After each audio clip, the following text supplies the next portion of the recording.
You've been carrying weight that was never yours to hold.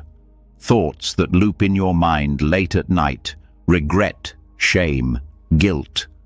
That voice that whispers, "You're not enough. You're behind. Why can't you just be happy?" But what if I told you the problem isn't you, it's what you've been taught to believe?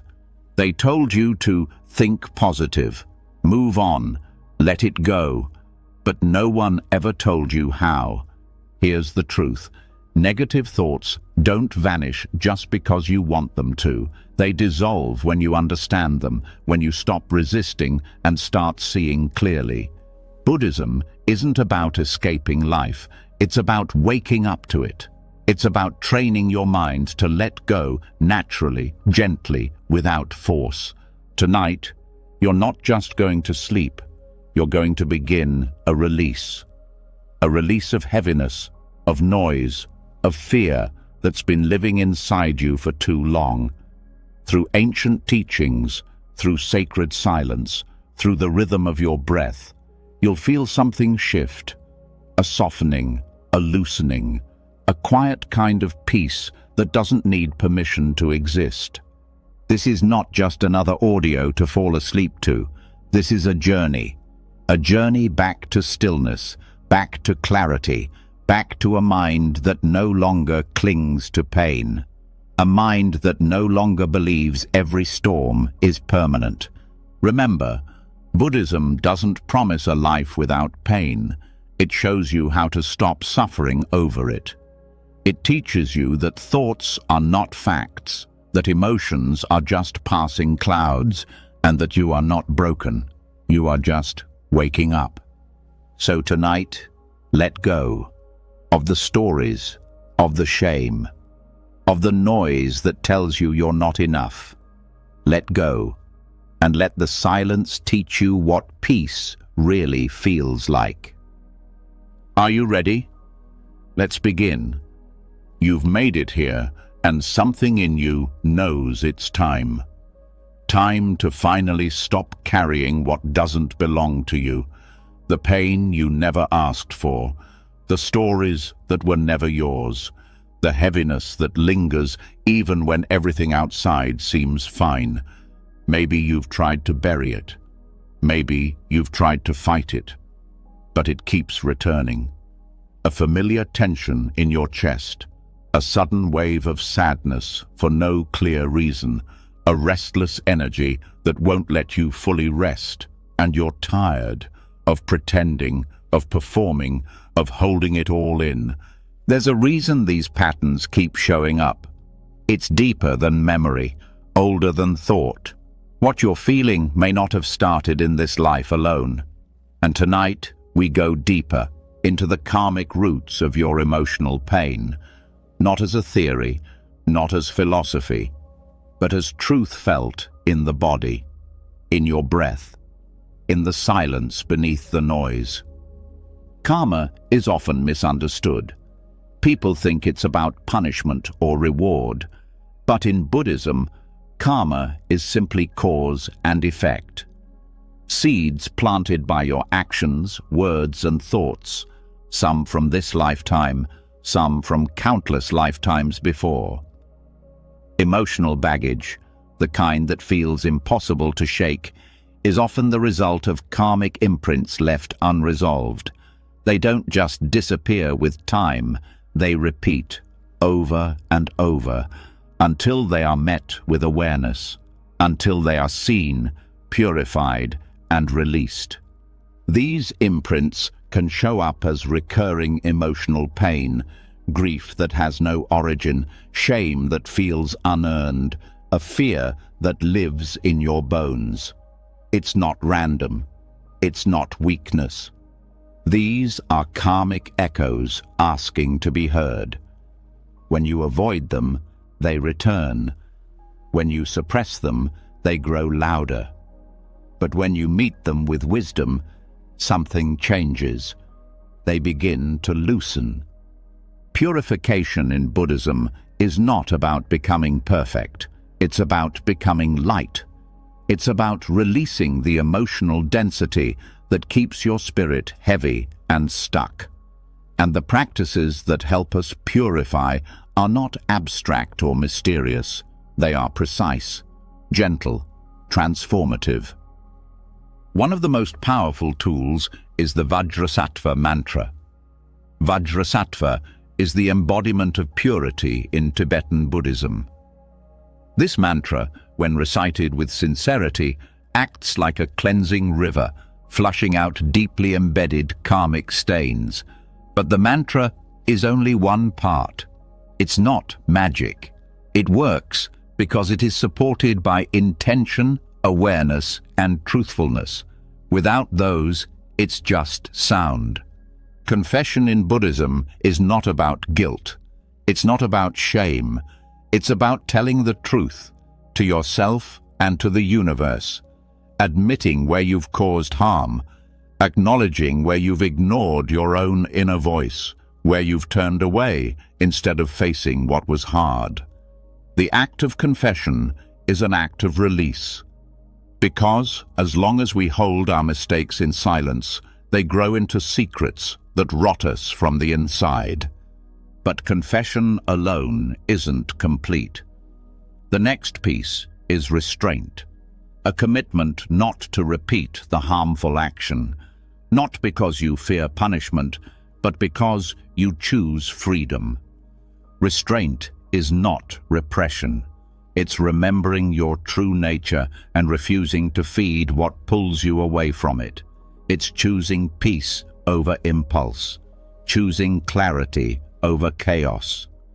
When you practice these three, mantra, confession, and restraint, you're not just healing the past. You're rewriting the future. You're closing loops that have followed you across lifetimes. You're making space for joy that doesn't come with guilt, for love that doesn't come with fear.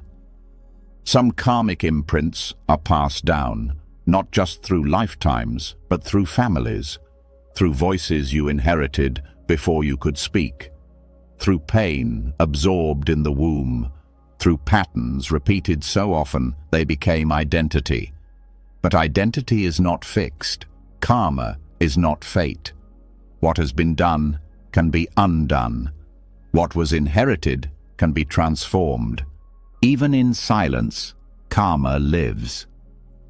It's in the things you never said, the forgiveness you never gave, the emotion you swallowed to keep the peace, the moment you betrayed yourself to be accepted.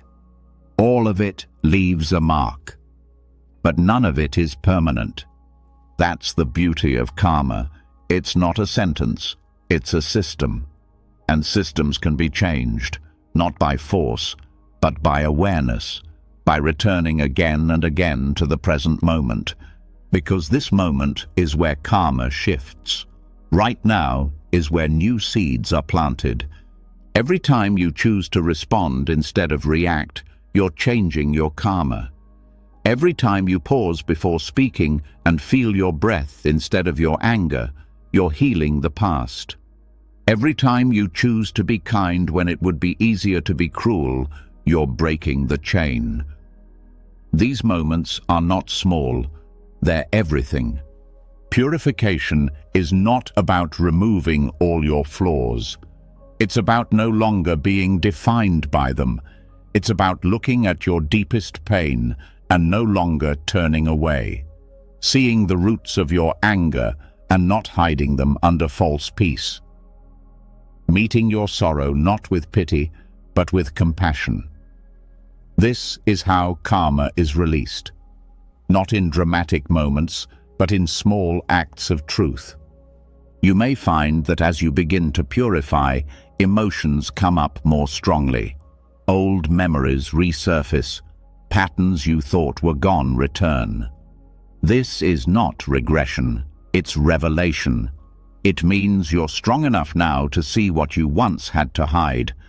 Let it come, let it rise, and let it pass through. You are not here to be punished by your past. You are here to meet it with wisdom. In Buddhist teachings, they say karma ripens like fruit. It may ripen slowly over years or lifetimes, or suddenly in a single experience that shatters everything. But even in this ripening, there is grace. Because when karma ripens, it becomes visible. And what is visible can be healed. Sometimes the heaviest karma is hidden not in what you did, but in how you saw yourself, in the shame you carried for years, in the belief that you weren't worthy of love or peace. These are karmic shadows too, created not by action alone, but by self-perception. And these too can be purified. How? By seeing clearly that you are not your mistakes, that the worst thing you've done is not the whole of who you are, that beneath the layers of story, of hurt, of fear, there is stillness, a purity untouched by experience, a part of you that has never been harmed and never will be. The purpose of purification is to return to that place, not to become someone new, but to remember who you were before the wounds, to live from that place again, not as a fantasy, but as your natural state. This path is not fast, it's not linear. You'll have days when the same thought comes back 100 times, nights where you feel like you've made no progress at all. But this is the nature of karmic release. It unfolds in spirals, not straight lines. What matters is not how fast you go, but how gently you return when you drift, how honestly you show up when it hurts. The Vajrasattva mantra is one tool, but so is silence. So is sitting with your breath when it trembles. So is choosing not to act on every feeling. So is listening to your body, to your heart, to the moment. Each of these is a form of purification. Each is a door back to yourself. You might wonder, how do I know if I've really released karma? The truth is, you may not feel a lightning bolt or a sudden shift. You'll just start to notice the heaviness lifting. You'll wake up one morning and realize that the memory that once triggered you no longer does. You'll speak to someone who once hurt you and feel nothing but peace, not indifference, peace. That's how you'll know. And even if the pain returns, you'll meet it differently. Not with resistance, not with blame, but with curiosity. You'll see it as another layer rising to be seen. And that too is a sign of purification, because when pain no longer scares you, it no longer controls you. Everything you feel has a cause, but not every cause needs to continue. You are not bound by your history. You are not fated to repeat your suffering. You are capable of change, not just mentally, not just emotionally, but karmically. You can leave behind what no longer serves you, not by force, but by freedom. And freedom comes from understanding, from compassion, from letting go. There will be moments when you want to stop, when the weight feels like too much, when you question if any of this is working. Those are the most important moments to stay, because those are the moments the old patterns try to survive. They rise louder right before they break. Keep going. You are closer than you think. Karmic purification is not about escaping life. It's about being able to live it fully, to laugh without guilt, to cry without shame, to love without fear, to rest without the constant pull of unfinished emotional business. Tonight, your mind is quieting. The old stories are softening. The energy of pain is being seen, honored, and released. Not because you forced it, but because you listened. You are not broken. You are healing karmically. And that healing, slow, sacred, real, is the most powerful thing you can do, not just for you, but for every life your life touches. And now that the karmic weight has started to lift, something inside you is shifting. The pressure is quieter, the grip of old patterns less tight. There's a little more space in your breath, in your chest, in your thoughts. But even as you soften into this relief, a deeper question rises. What am I without all this pain? Without the fear, the shame, the guilt I've carried for so long, what's left of me? This is where many people get stuck. When we release the story, we fear we'll disappear with it. The negative identities we wear, I'm broken, I'm not good enough, I always mess things up, feel familiar. They give us something to hold. But that something has also been hurting us.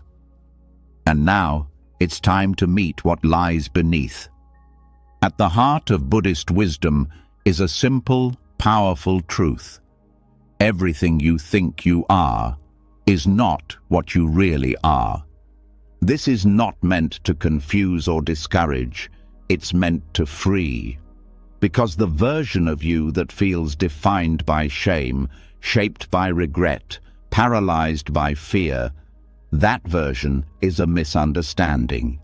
You are not your thoughts. You are not your emotions. And you are certainly not the painful stories you've repeated in your mind. In Buddhism, this truth is expressed through the teaching of shunyata, emptiness. Not emptiness as in nothingness, not a void, but emptiness in the sense that things, including your identity, do not exist independently, permanently, or in the way you believe they do. Everything arises in relationship. Everything is conditioned. Nothing is fixed. You might feel sadness and say, I am sad. But that's not quite true. Sadness arises. It stays for a time. Then it fades. It is an experience, not a definition. The more closely you observe your emotions, the more you see this.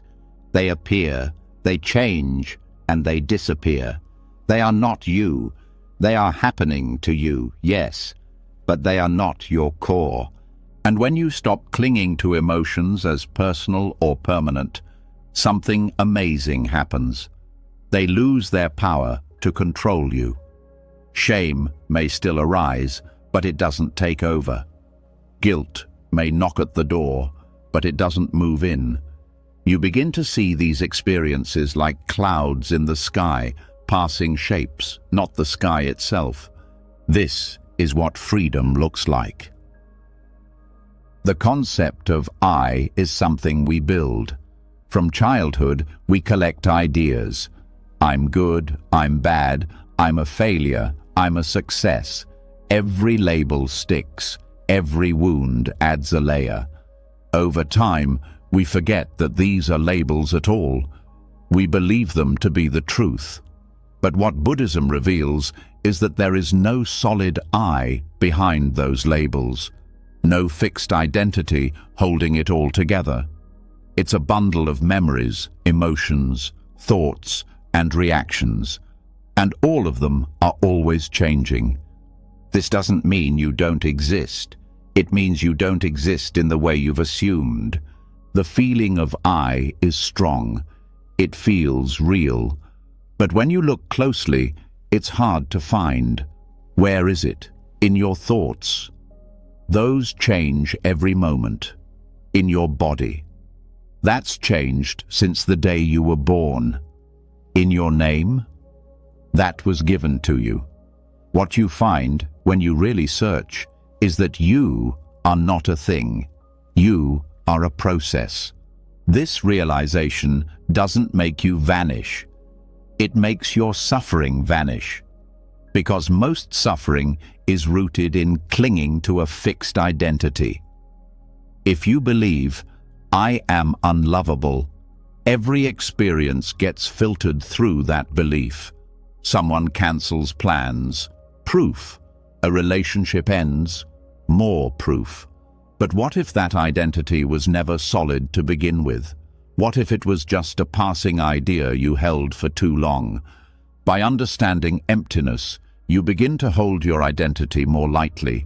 You can say, I feel unlovable right now, instead of, I am unlovable. That small shift is everything. It's the doorway from prison to freedom. In daily life, this teaching helps in the moments you least expect. When anger arises and you pause, noticing it as a wave, not your identity. When guilt shows up and you see it as a conditioned pattern, not your truth. When sadness visits and you sit with it, not fighting it, not becoming it, just observing. This is not detachment in the cold sense, it's warmth. It's a clear seeing that leads to deep compassion. You realize that you've been hurting not because life is cruel, but because you've believed your pain was who you are. Now, you're learning that who you are is the one who observes, the awareness beneath the emotion, the space in which all things come and go. There's a saying in Buddhist texts, form is emptiness, and emptiness is form. This means that even the most solid-looking things, your body, your thoughts, your emotions, are made of parts, conditions, causes. When the conditions change, the form changes. When the causes stop, the emotion fades. Nothing stands alone. Nothing stays forever. Even your guilt has conditions. Maybe it was born from something you did or something you didn't do. But now it's being fed by memory, by fear, by a belief that you are your past. Cut off the fuel and the guilt fades. Not by denial, but by understanding. Shame is similar. It tells you, you are wrong. Not just, you did something wrong, but you are wrong. That's a heavy burden. But when you bring emptiness into that feeling, you see the shame for what it is, a thought, a reaction, a distortion, not the truth. And once you see that clearly, it begins to lose its grip. Resentment works the same way. It sticks when you believe, they hurt me, and that hurt is now part of me. But through emptiness, you begin to see, the hurt is not your identity. The past is not a prison. You may still remember the pain, but you don't build a home inside it. You see the story, but you don't become it. Some people fear that seeing everything as empty will make life meaningless. But the opposite is true. It makes life sacred, precious. Because when you see that everything is changing, you start paying attention. You stop holding grudges. You stop clinging. You love more honestly. You forgive more quickly. You see that nothing, not even your worst moment, defines you. In practice, how do you begin to understand emptiness? Start with curiosity. Instead of believing every thought, question it. Is this true? Is this feeling permanent? Where is this me that's so certain it's not enough? Don't rush to answer. Just look. Look gently. Look honestly. Meditation is the training ground. You sit, thoughts come, feelings rise, and you just watch. Over time, the mind stops clinging so hard. The identity starts softening. And a quiet wisdom appears. The kind that doesn't need to shout or prove. The kind that sees through illusion. This doesn't mean you become passive. It means you act from clarity, not reactivity. You set boundaries not because you're angry, but because you see the pattern and choose peace. You make choices not from fear, but from alignment with truth. This is the power of emptiness. It doesn't erase you, it refines you. And as you deepen this understanding, life begins to feel less heavy. You carry your history more lightly. You hold your emotions more kindly. You stop chasing happiness and start embodying peace, because peace isn't something you create. It's what remains when false identities fall away. The ego will resist this.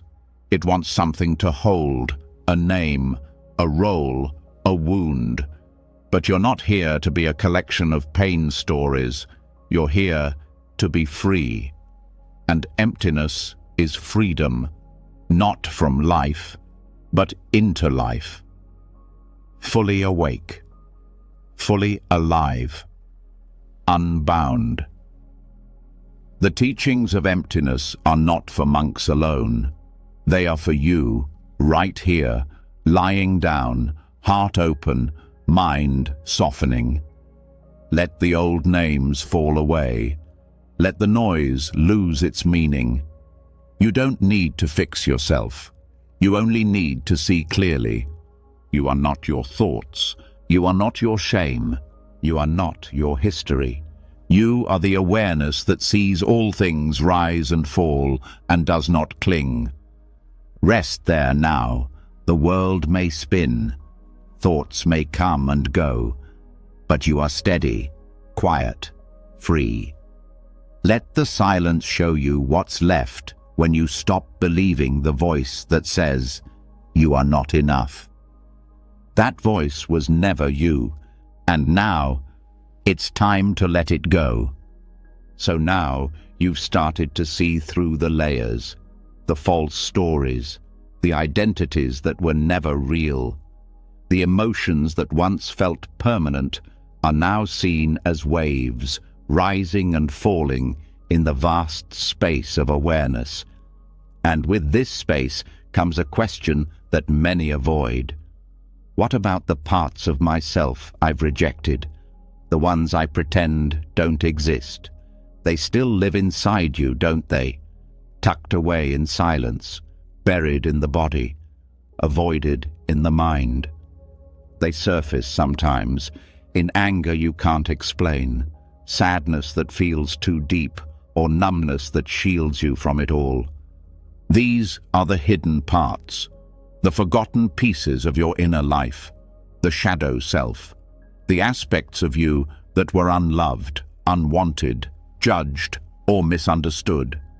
Maybe you were told not to cry. Maybe you were punished for speaking up.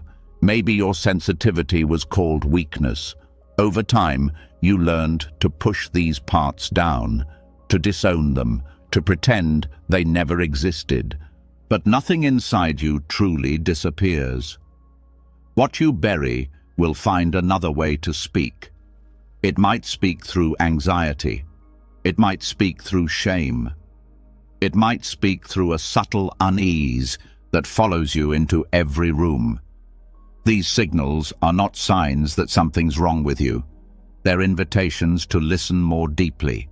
This is where the practice of Tonglen begins. Tonglen is not about fixing. It's not about replacing negativity with positivity. It's about going toward the very thing you've spent your life running from. It's about meeting suffering, yours and others, with the one thing it never had enough of: compassion.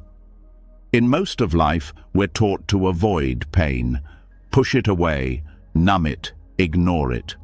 Tonglen turns that pattern upside down. It asks you to breathe in suffering, not as punishment, but as an act of courage. And then to breathe out healing, relief, understanding. It is one of the most direct, fearless practices in all of Tibetan Buddhism, and one of the most transformative. Here's how it works. You sit, you soften, you become present. Then you bring to mind a specific pain. It might be grief, or fear, or the part of yourself that you still feel ashamed of. Instead of turning away, you turn toward it. On your in-breath, you breathe in the raw, full feeling of that pain. You don't resist. You don't analyze. You allow yourself to feel it, not to suffer, but to hold it consciously. And then, on your out-breath, you offer it love. You offer it space. You offer it the exact thing it was missing when it first formed. This is not imagination. This is alchemy. You're learning to transmute darkness into light, not by denying it, but by integrating it. What makes Tonglen powerful is that you are not pushing pain away. You are transforming your relationship to it.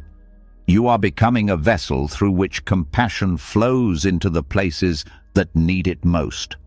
The parts you disowned begin to feel seen. The inner child you silenced begins to feel safe. The patterns that seemed fixed begin to loosen. At first, this may feel backwards.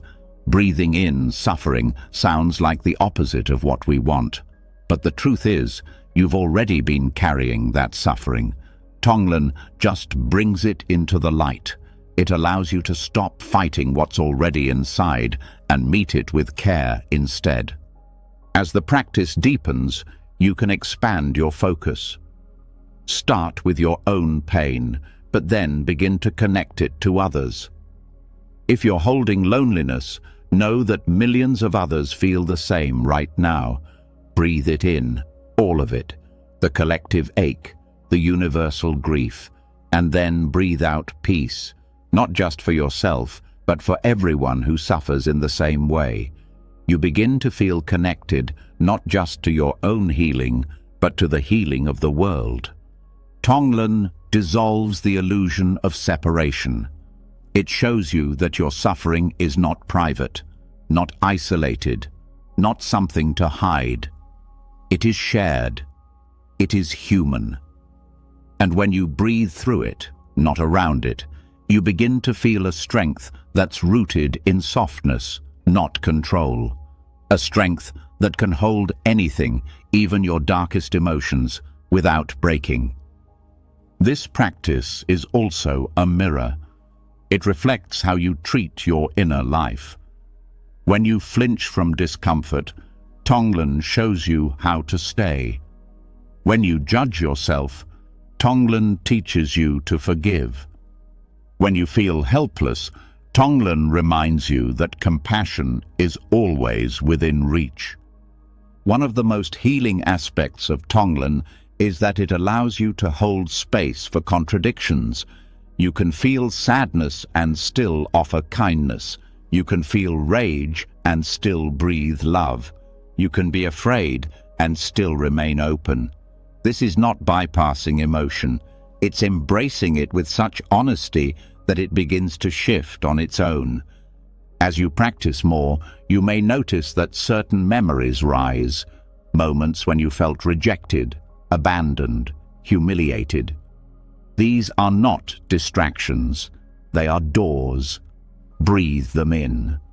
Let yourself touch that old pain without collapsing into it. On the out-breath, offer your past self what no one else could at that time: comfort, warmth, presence. This is how the shadow softens, not by being exiled, but by being welcomed. Tonglen also reveals the layers of your resistance. You may notice a voice inside that says, "I don't want to feel this. I can't handle this. This is too much." That voice is part of the shadow too. It's not the enemy. It's a defense, a pattern that developed to protect you. But now you're capable of holding more. You can breathe with fear instead of obeying it. You can sit with sorrow without sinking. And over time, something beautiful begins to happen. The parts of you that once felt shameful start to become sacred. Not because they're ideal, but because they've been met, tended to, heard. In this space of deep compassion, nothing needs to be fixed. Everything needs to be loved. Tonglen also sharpens your sensitivity. You start to notice subtle forms of pain in others, the quiet suffering behind a friend's smile, the tension in a stranger's body. Instead of turning away, your heart opens. You breathe it in, not to carry their burden, but to meet it with care. You begin to realize that compassion isn't just a feeling, it's a practice, a choice, a skill you can develop every day. It also dissolves judgment. When you breathe in the anger of someone else, you begin to see that beneath it is hurt. When you take in someone's defensiveness, you sense their fear. This doesn't mean you excuse harmful behavior, but it does mean you stop hardening your heart. You stay open without becoming weak. Tonglen also rewires your nervous system. It teaches you how to remain grounded in the face of emotional intensity. Instead of reacting, you respond. Instead of bracing, you breathe. And this changes how you relate to your own thoughts, to your memories, to your past. The most profound healing often happens in silence, in the quiet moment when you stop fighting what's inside and simply sit with it. Breathe it in, let it exist, and breathe out the love you once withheld. This is not fantasy. This is how you become whole. You don't need to understand every emotion to heal it.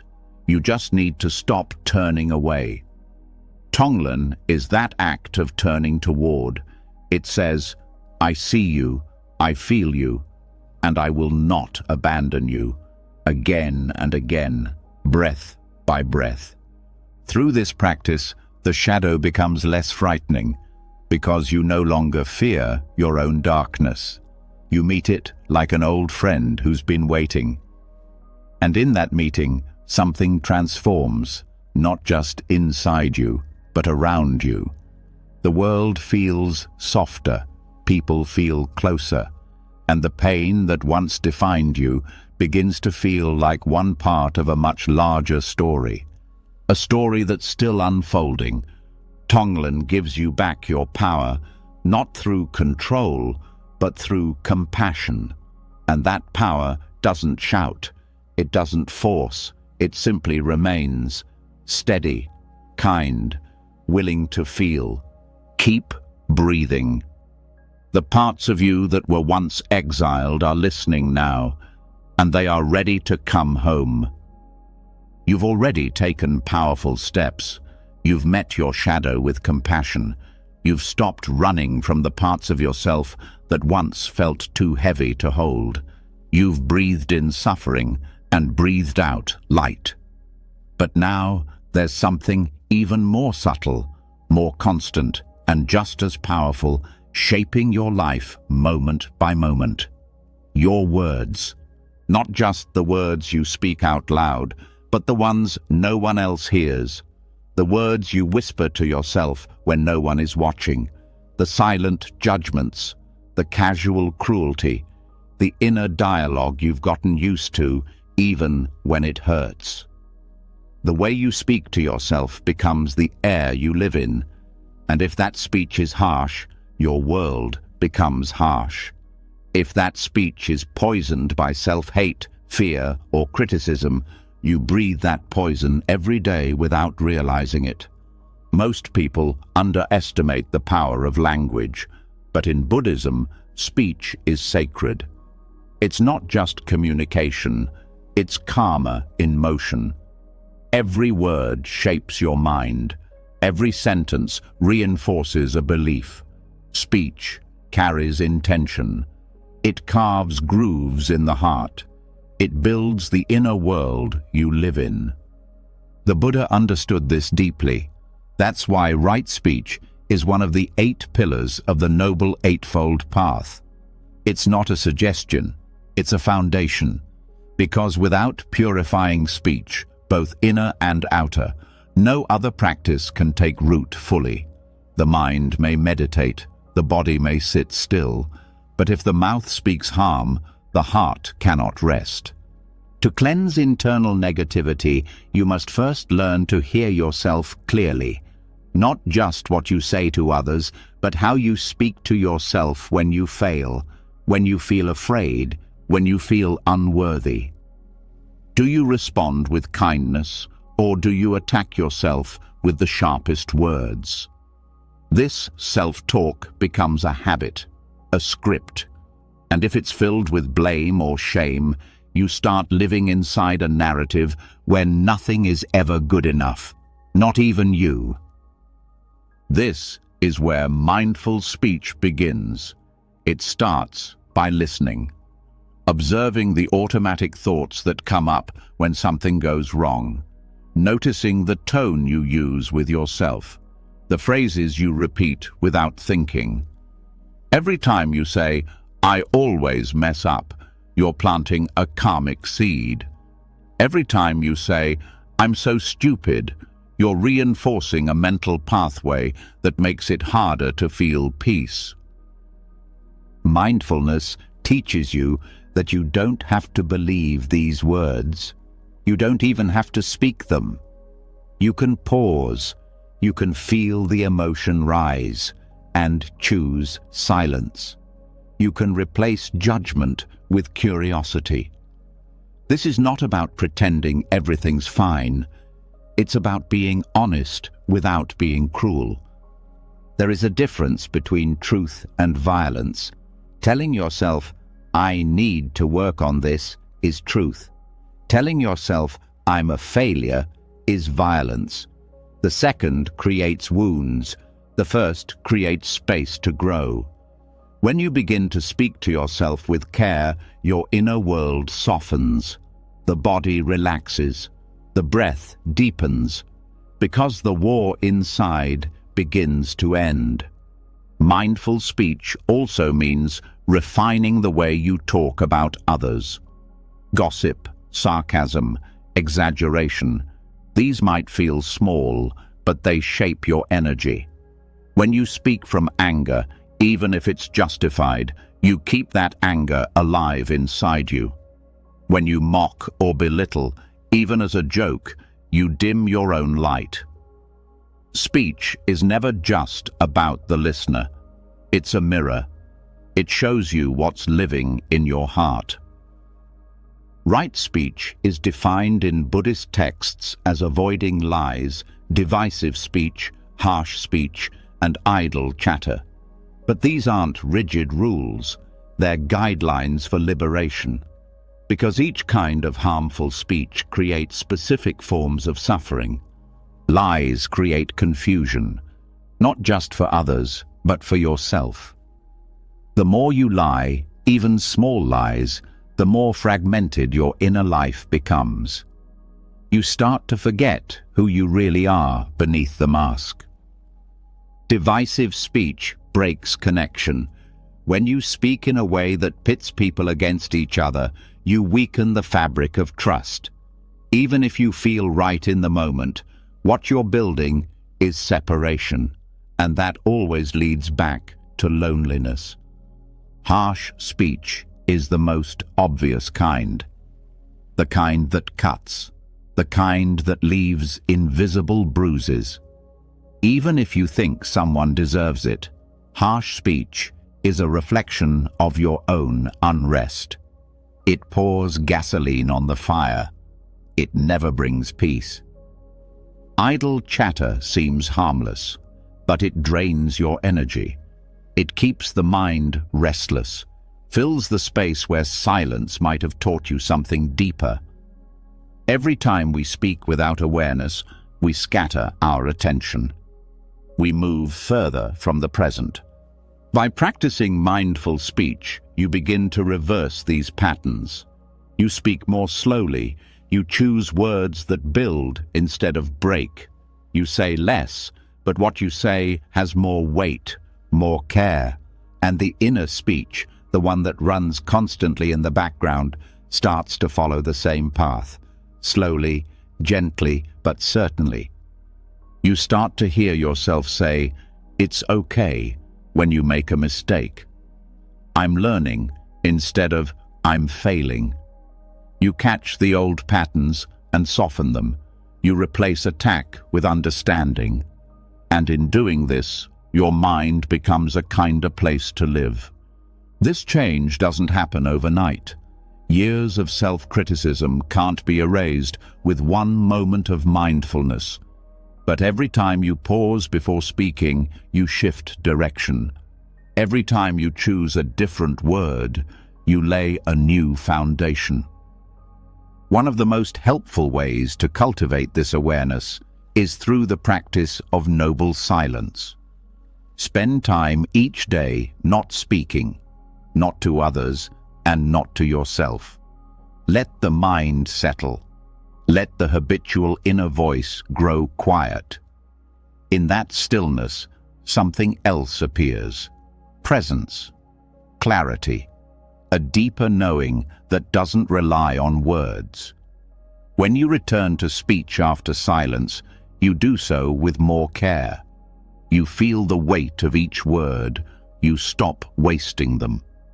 Another powerful technique is journaling. Writing down your thoughts, especially the ones you don't say out loud, helps you see the patterns more clearly. You might discover phrases you use repeatedly, especially when you're upset. When you see them on paper, you can question them. You can rewrite the story. Compassionate speech also includes knowing when not to speak. Not every situation needs your opinion. Not every silence needs to be filled. Speaking from ego, trying to prove, impress, control, keeps you trapped in identity. Speaking from awareness is different. It's slower, it's cleaner, it has less noise. This also changes your relationships. When you speak with kindness, people feel safer around you. When you listen deeply, people feel seen. And when you no longer speak harm to yourself, you stop expecting others to hurt you. You teach the world how to treat you by how you treat yourself. This is not about being perfect. It's about being honest without being hurtful, about being clear without being cold. It's about using your voice to heal, not to harm. That includes the voice inside your own head. The karmic effect of speech is subtle but profound.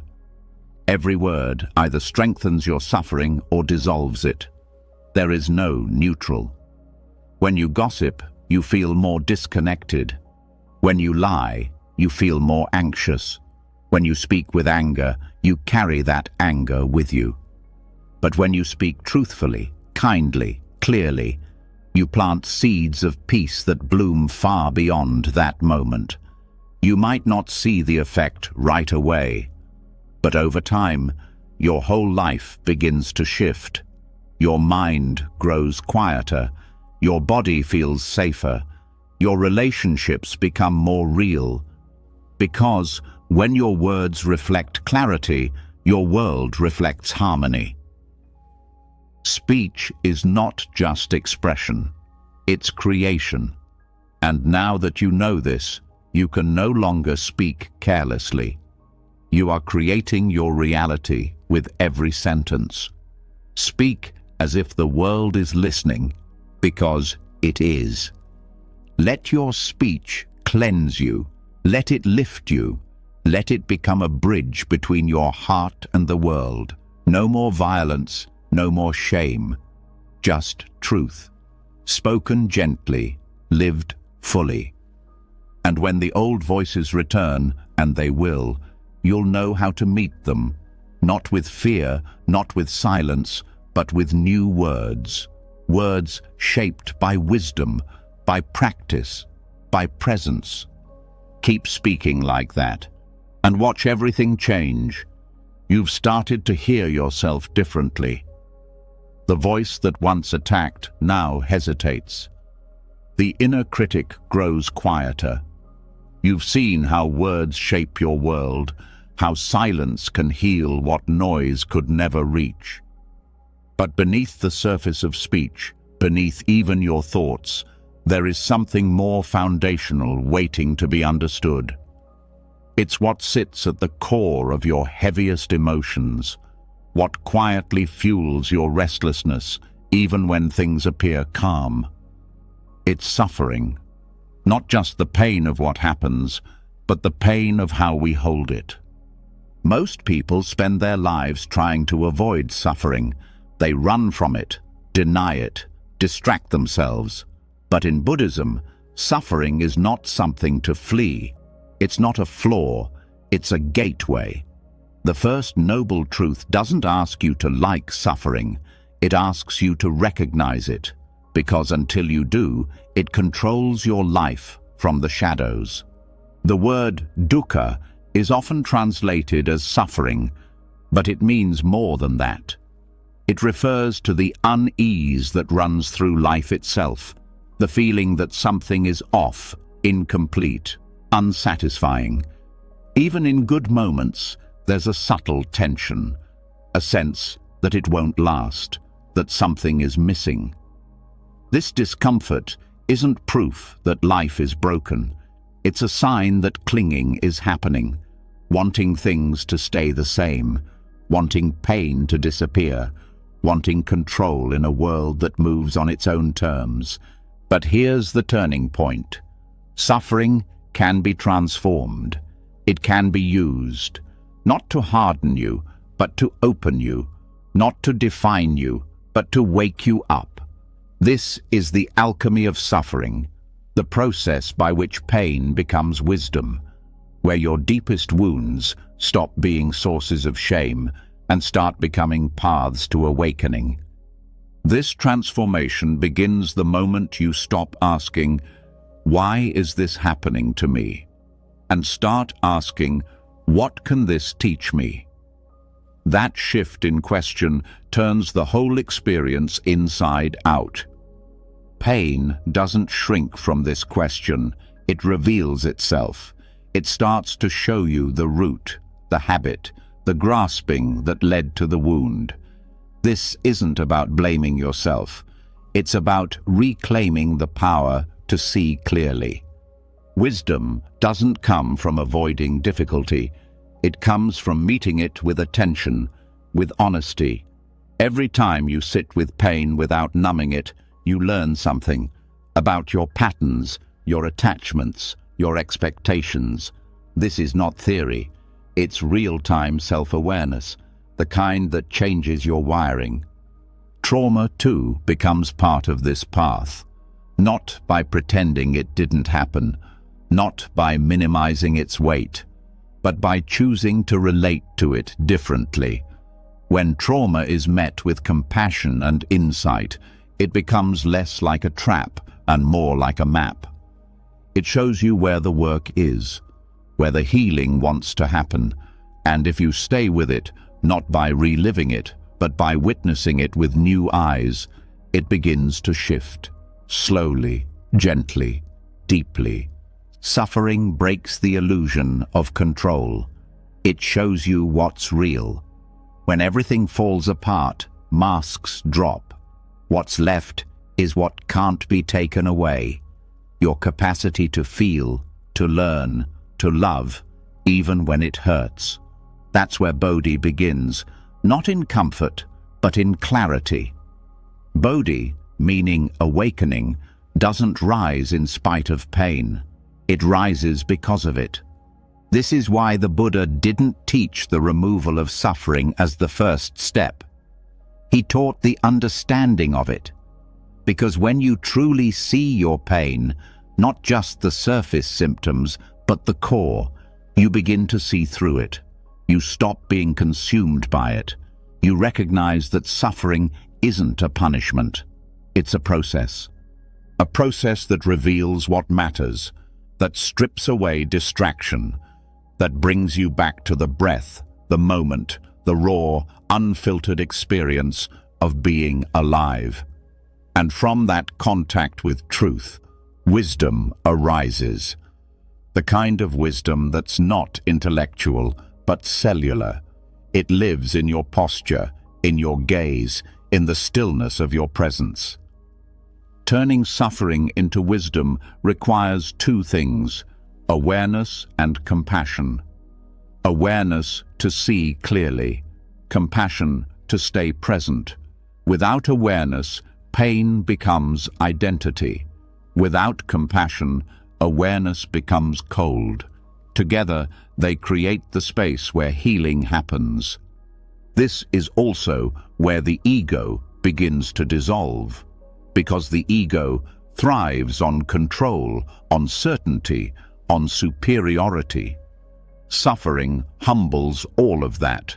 It breaks the idea that you are separate, that you are untouchable, and that breaking is not the end, it's the opening. The broken places are where light enters, where you stop pretending, where you stop reaching for perfection and start becoming real. And when you become real, others feel safe to do the same. Your healing helps theirs, not by fixing them, but by showing them that it's possible. This transformation doesn't erase pain, it reframes it. You start to see that the most painful parts of your life were not empty. They were full of insight, buried beneath the resistance, beneath the fear. Every disappointment showed you an attachment. Every heartbreak revealed a truth. Every loss taught impermanence in a way no book ever could. Some lessons can only be learned through suffering, not because suffering is noble, but because it removes the distractions that keep you asleep. It wakes you up to the fragility of life, to the urgency of presence. And once you see that clearly, your priorities change. What once seemed important now feels empty. What you used to ignore now feels sacred. You stop wasting time. You speak more directly. You feel more deeply. You hold grief and gratitude in the same breath. Because you've seen how fast things fall apart, how quickly life can shift. This isn't fear, it's awareness. And with awareness comes tenderness, for yourself, for others, for every being moving through their own invisible storm. This is where compassion becomes instinctive.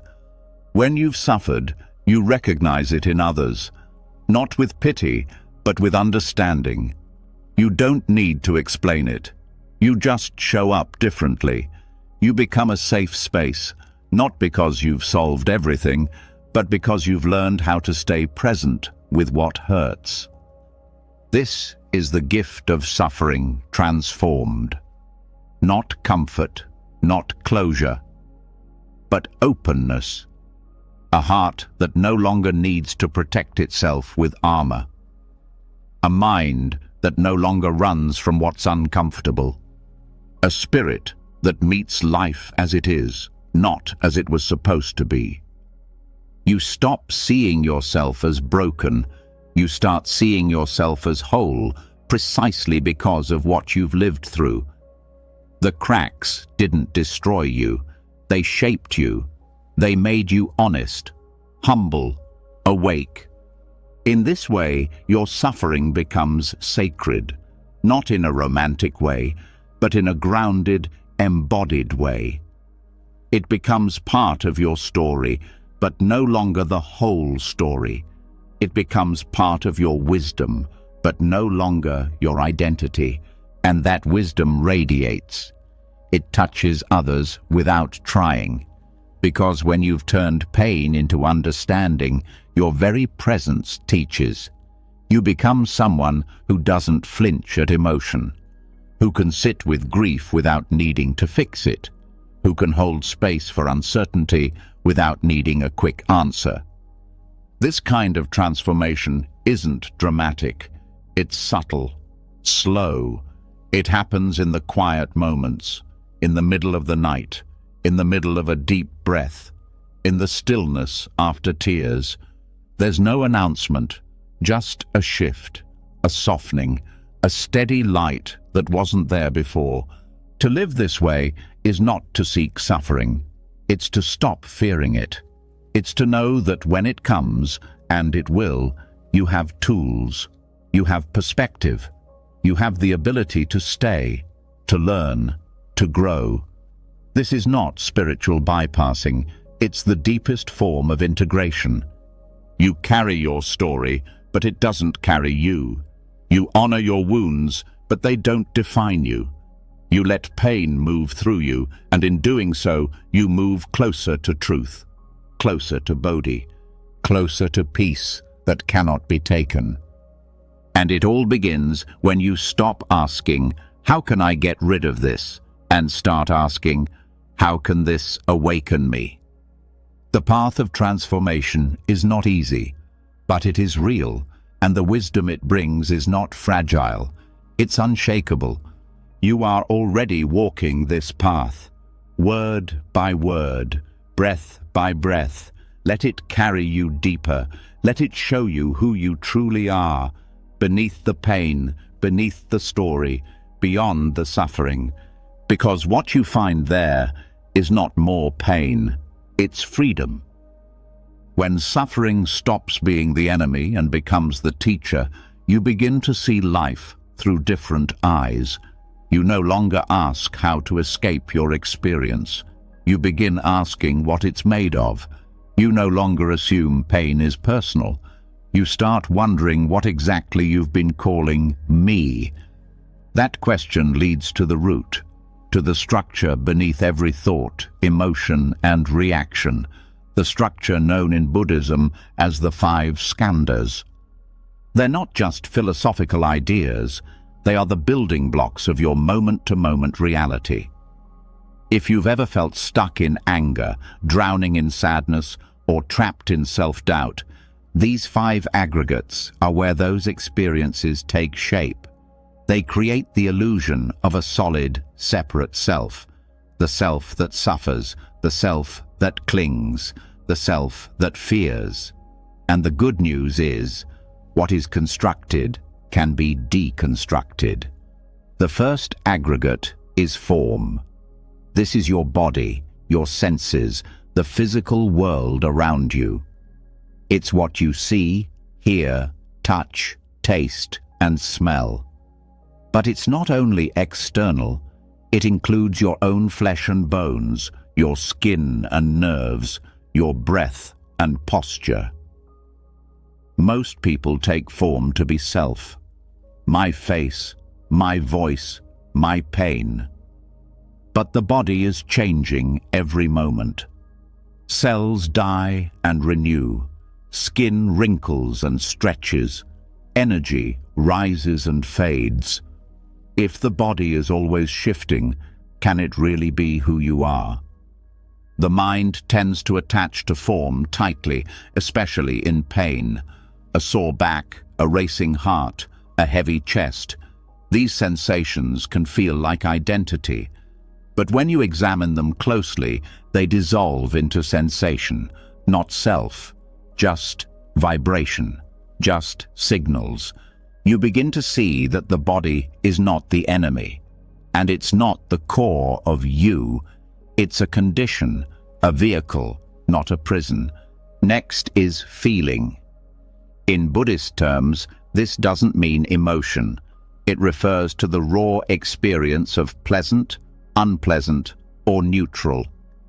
Every moment of contact between a sense organ and an object gives rise to a feeling tone. This happens before thought. You touch something warm, pleasant. You hear a harsh sound, unpleasant. You sit still and feel nothing strong, neutral. The feeling tone is subtle, but it drives so much of your behavior. Pleasant, you want more. Unpleasant, you push away. Neutral, you ignore. That cycle runs beneath your awareness all day long, but once you see it, you can pause. Instead of automatically reacting, you feel the tone without clinging. You don't chase pleasure or resist discomfort. You meet each feeling with clarity, not compulsion. Then comes perception. This is the process of recognizing and labeling. You see a shape and name it. You hear a tone and classify it. Perception organizes the world, but it also limits it. Because once something is labeled, your mind stops seeing it clearly. It becomes fixed in meaning. That face is my enemy. That voice is my critic. That look is rejection. Perception turns fleeting events into solid identities, and those identities become burdens. If you misperceive someone's silence as judgment, your whole emotional state shifts. But if you recognize perception as just another process, you can loosen its hold. You can ask, is this what's really happening, or is this just a mental habit? This doesn't erase perception, it makes it flexible. It stops it from becoming a cage. The fourth aggregate is volition, also called mental formations. This includes intentions, habits, desires, judgments, and reactions. It's the momentum of your karma playing out in the mind. Volition includes all the subtle pushes and pulls that move you, like the urge to speak, the drive to please, the fear of failure. Most of what we call personality lives here, and much of it is automatic. You feel triggered and you snap. You feel hurt and you retreat. But when you observe volition directly, you start to see its mechanics. You begin to notice how every reaction is shaped by past conditions, and that realization creates a space. In that space, freedom begins.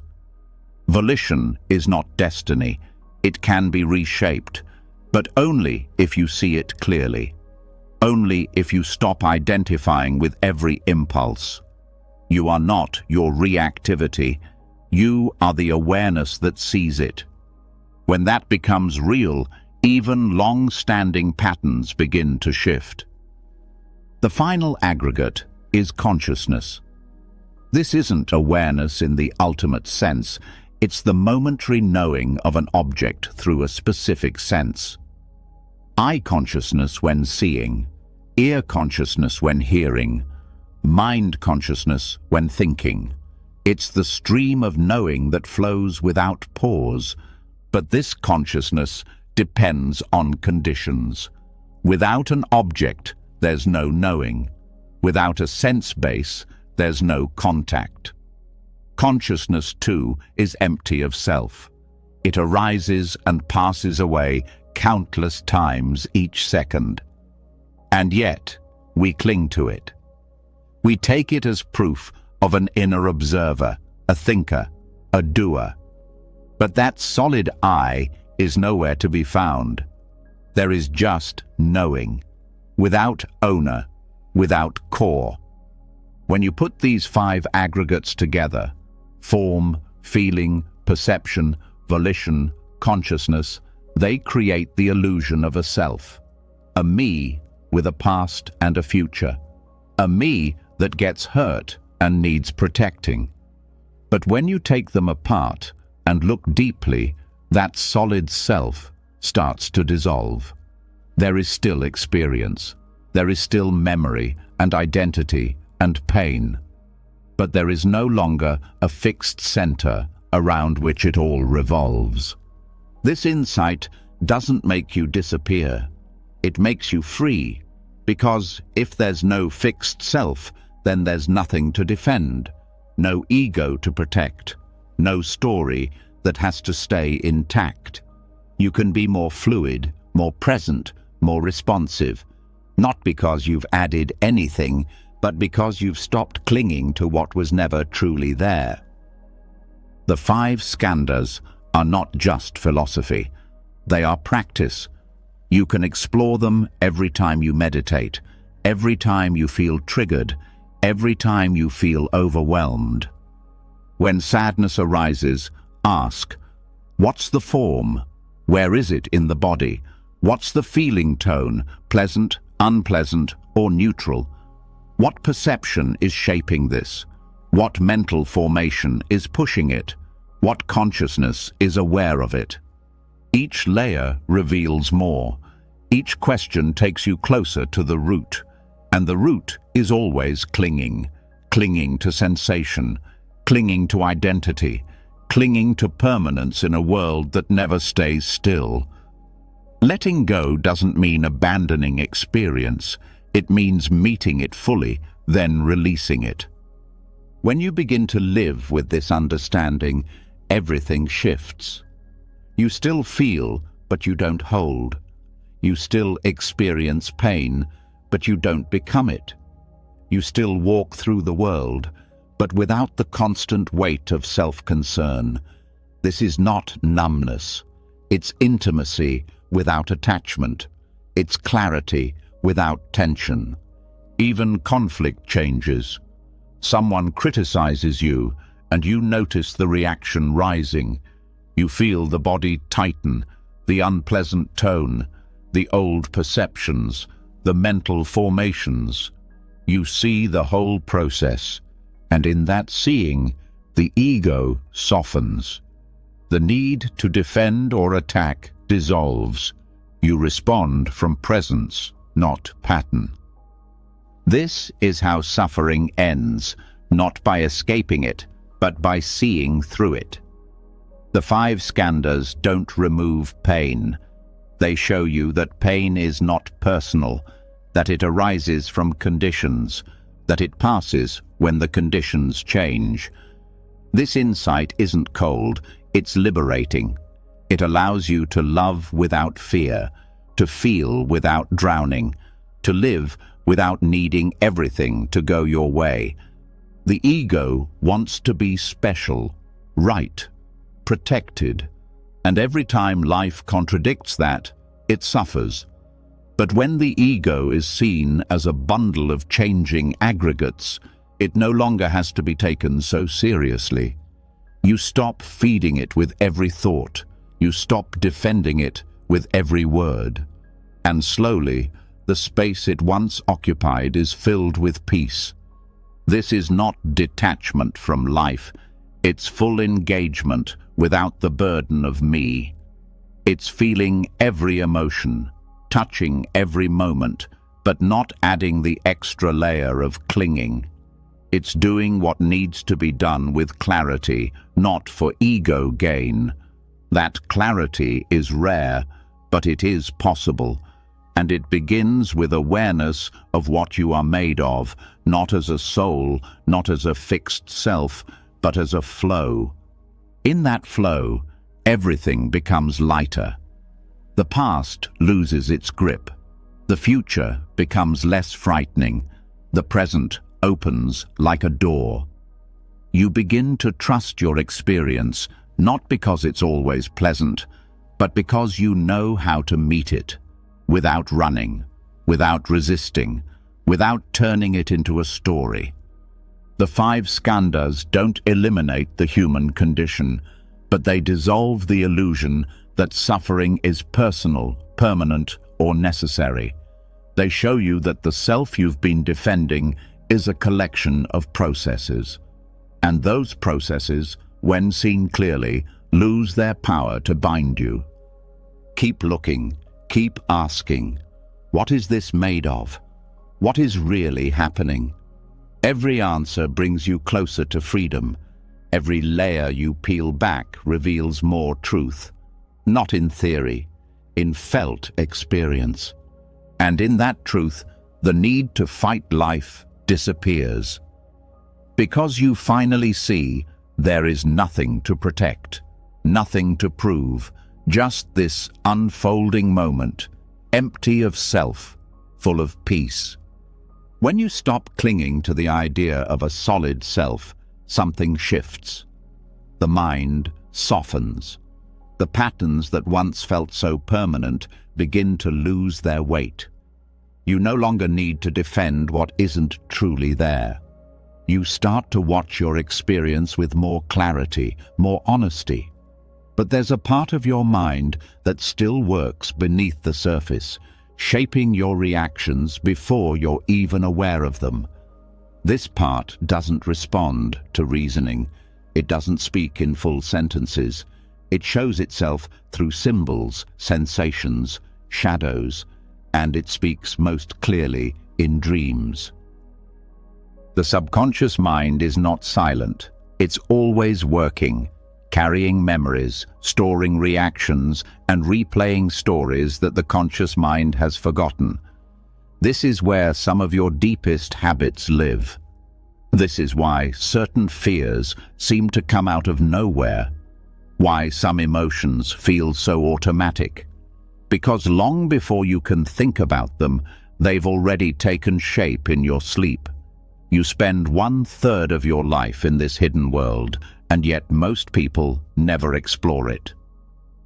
But in Buddhist dream yoga, this forgotten realm becomes a sacred space for awakening. Dream yoga is not about controlling your dreams. It's about using the dream state to understand your mind more deeply, to see how it creates fear, to see how it clings to identity, to see how it weaves illusion. In the waking world, you can observe thoughts and emotions as they arise, but in dreams, those same thoughts become your entire world. You become the fear. You become the desire. You run from danger or chase illusions without knowing it's all a projection. Learning to wake up inside the dream shows you just how much your mind shapes your experience. In Buddhist tradition, dreams are not meaningless. They are reflections of your mental and karmic patterns. When something is unresolved, when guilt, anger, grief, or fear have not been fully processed, they often show up at night. But most people forget their dreams or dismiss them. Dream yoga reverses that habit. It turns the dream state into a place of learning, healing, and release. Lucid dreaming is the foundation. This is the skill of recognizing that you are dreaming while the dream is still happening. It begins with awareness. Small habits during the day help build this awareness. Asking yourself regularly, "Am I dreaming?" Observing your surroundings with attention, noticing details. These habits carry over into sleep. One night, you ask the same question, and something clicks. You realize the laws of the world around you are different, and you become aware, not just in the body, but in the dream mind. But awareness alone is not the goal. In Buddhist dream yoga, lucidity is only the beginning. The deeper work happens when you bring the same mindfulness, the same non-clinging, into the dream itself. Instead of trying to control the dream, you observe it, you explore it, you allow whatever arises to teach you something. If fear shows up, you don't run, you meet it. If a past event replays, you stay present. You recognize that this, too, is a projection of the mind, just like every emotion in waking life. This practice reveals how your reactions are conditioned. You may wake up from a dream in tears, even though nothing truly happened. The body responds, the heart races, the pain feels real. But it was all thought, all appearance. In seeing this clearly, you begin to understand how your waking mind does the same thing. It creates stories, believes them, reacts to them, and suffers. Dream yoga is not separate from meditation. It is meditation continued in sleep. To prepare for dream yoga, you begin by strengthening your daily awareness. Practicing mindfulness in the simplest moments. Watching how your mind drifts, how it grabs at thoughts, how it creates meaning. You observe these habits during the day so you can recognize them at night.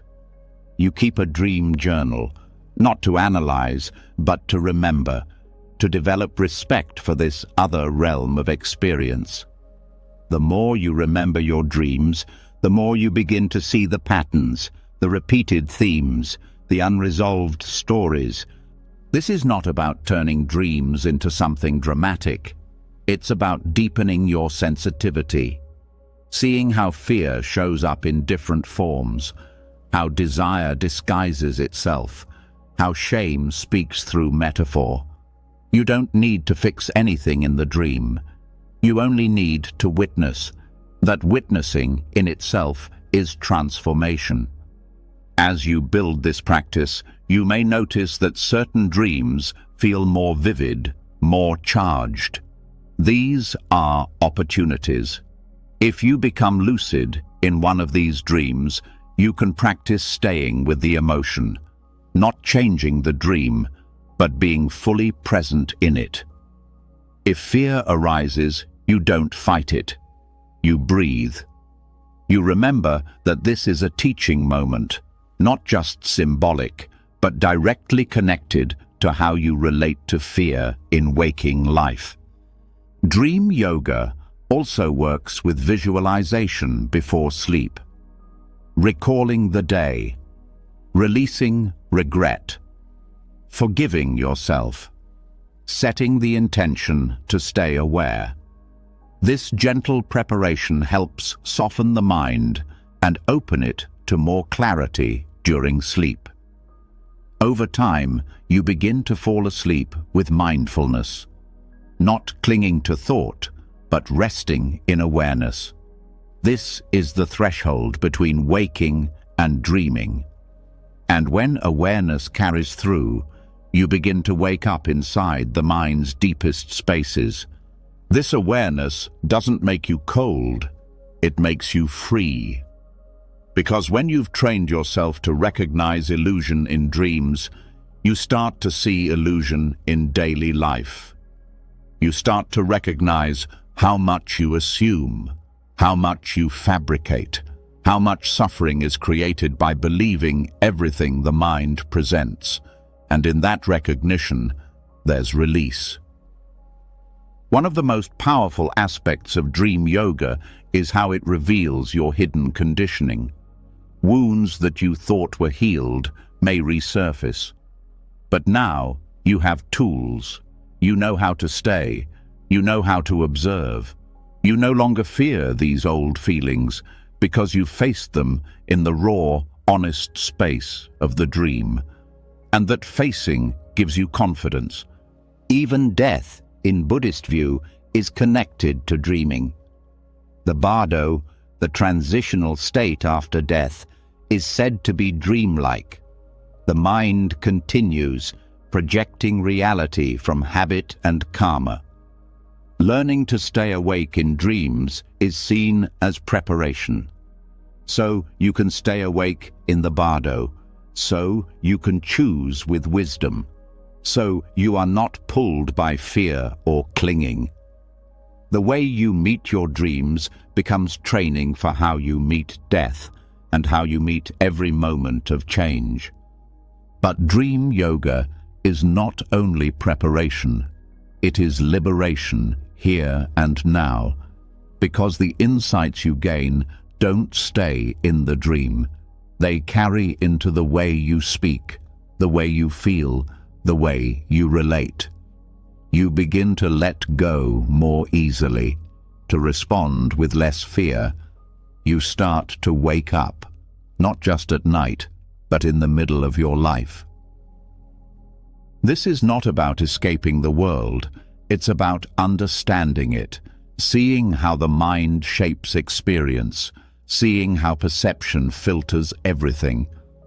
When you truly know that, down to your bones, nothing can hold you the same way. Not anger, not grief, not judgment. Because you've watched those things arise and dissolve. You've seen them for what they are. You can't fake this insight. It has to be lived. And that's why dream yoga is so important. Because it gives you another field of practice, a whole other world in which to train. You don't have to wait for ideal conditions. Every night you have another chance to see clearly, to wake up. The most powerful teachers often say, "What matters is not what appears in the dream, but how you relate to it. The monster is not the problem, it's the reaction. The beauty is not the problem, it's the clinging. The story is not the prison, it's the belief. Every dream is a mirror, every dream is a lesson. When you become still enough to see this, you stop trying to control, you stop trying to escape, you open to everything with the same heart, the heart of awareness. And that heart does not judge, it does not run, it simply knows. Let the dream world become part of your practice. Let it teach you, let it show you where your fear still lives, where your heart still closes. Not so you can feel ashamed, but so you can open. Every night becomes an invitation, every dream becomes a doorway. You are not limited to waking consciousness. You are not limited to logic. You are a field of awareness, and that awareness extends beyond what you've been taught to call real. Train in it. Trust it. Let it carry you deeper into the truth, because the truth is not bound by the sun or the clock. The truth follows you even in sleep. And now you're learning to follow it back.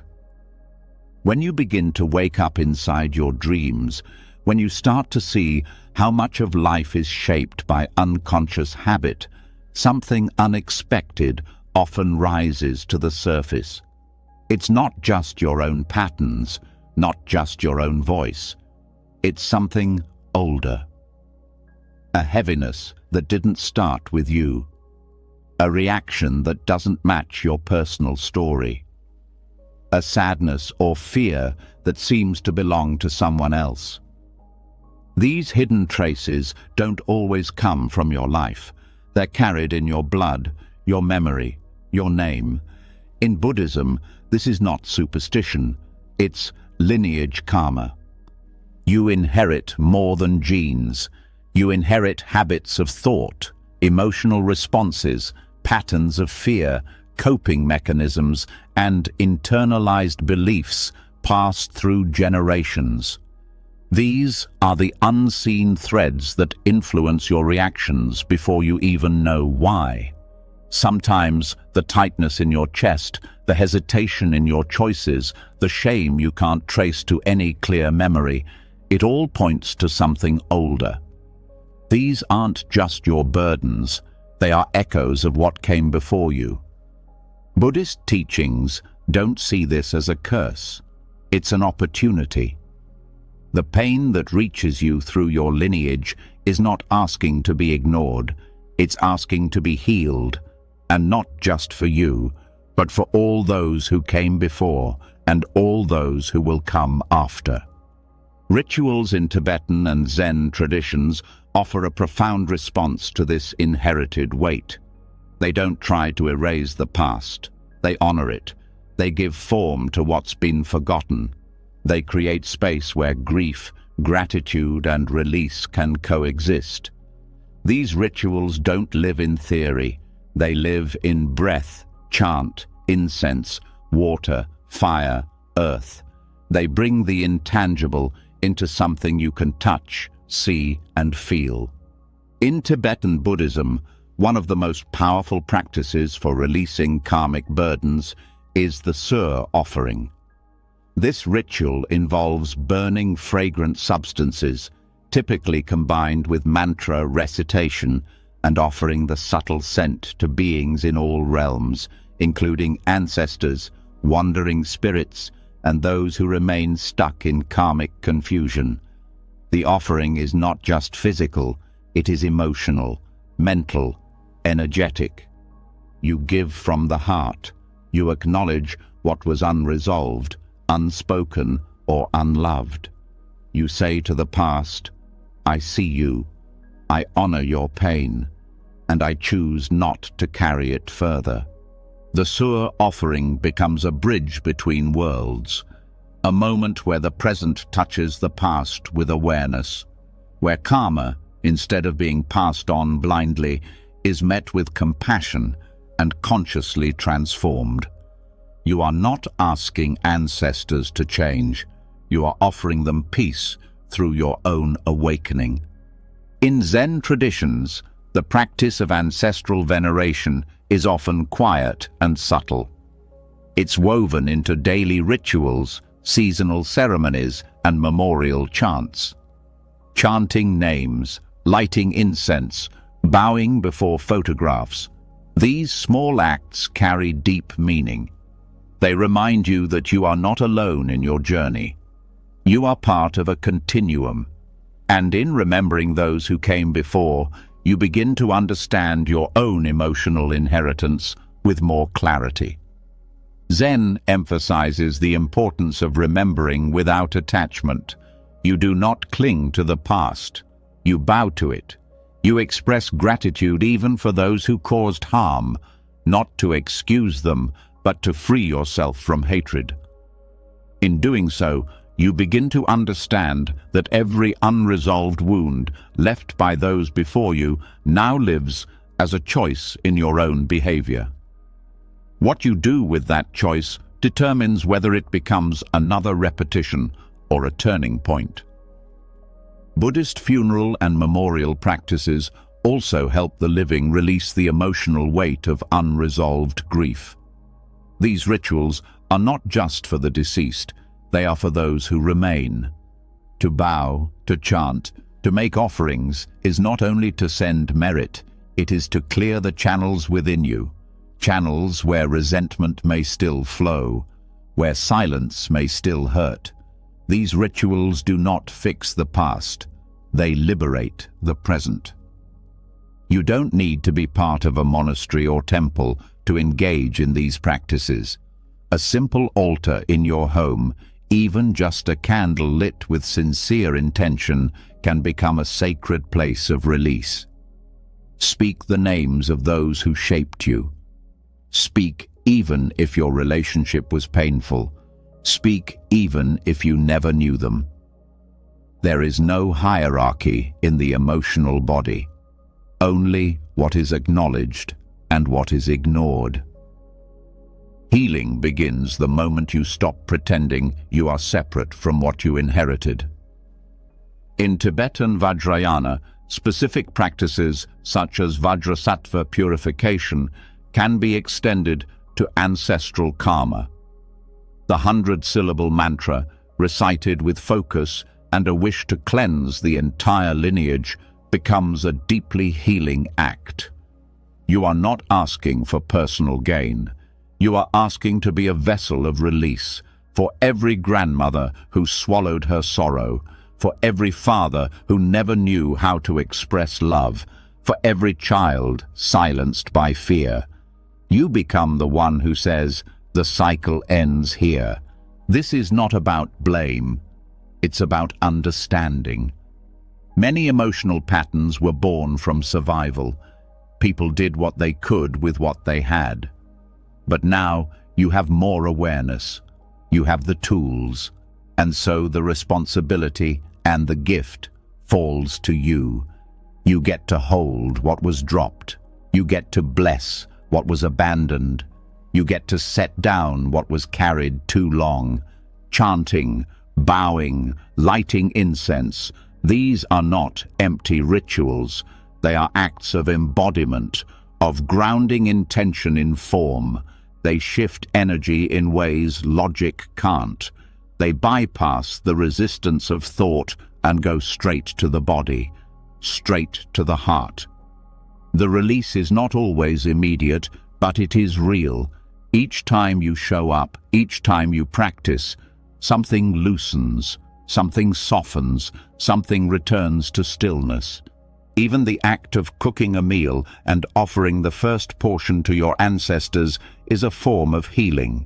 It says, "I remember, I share, I release."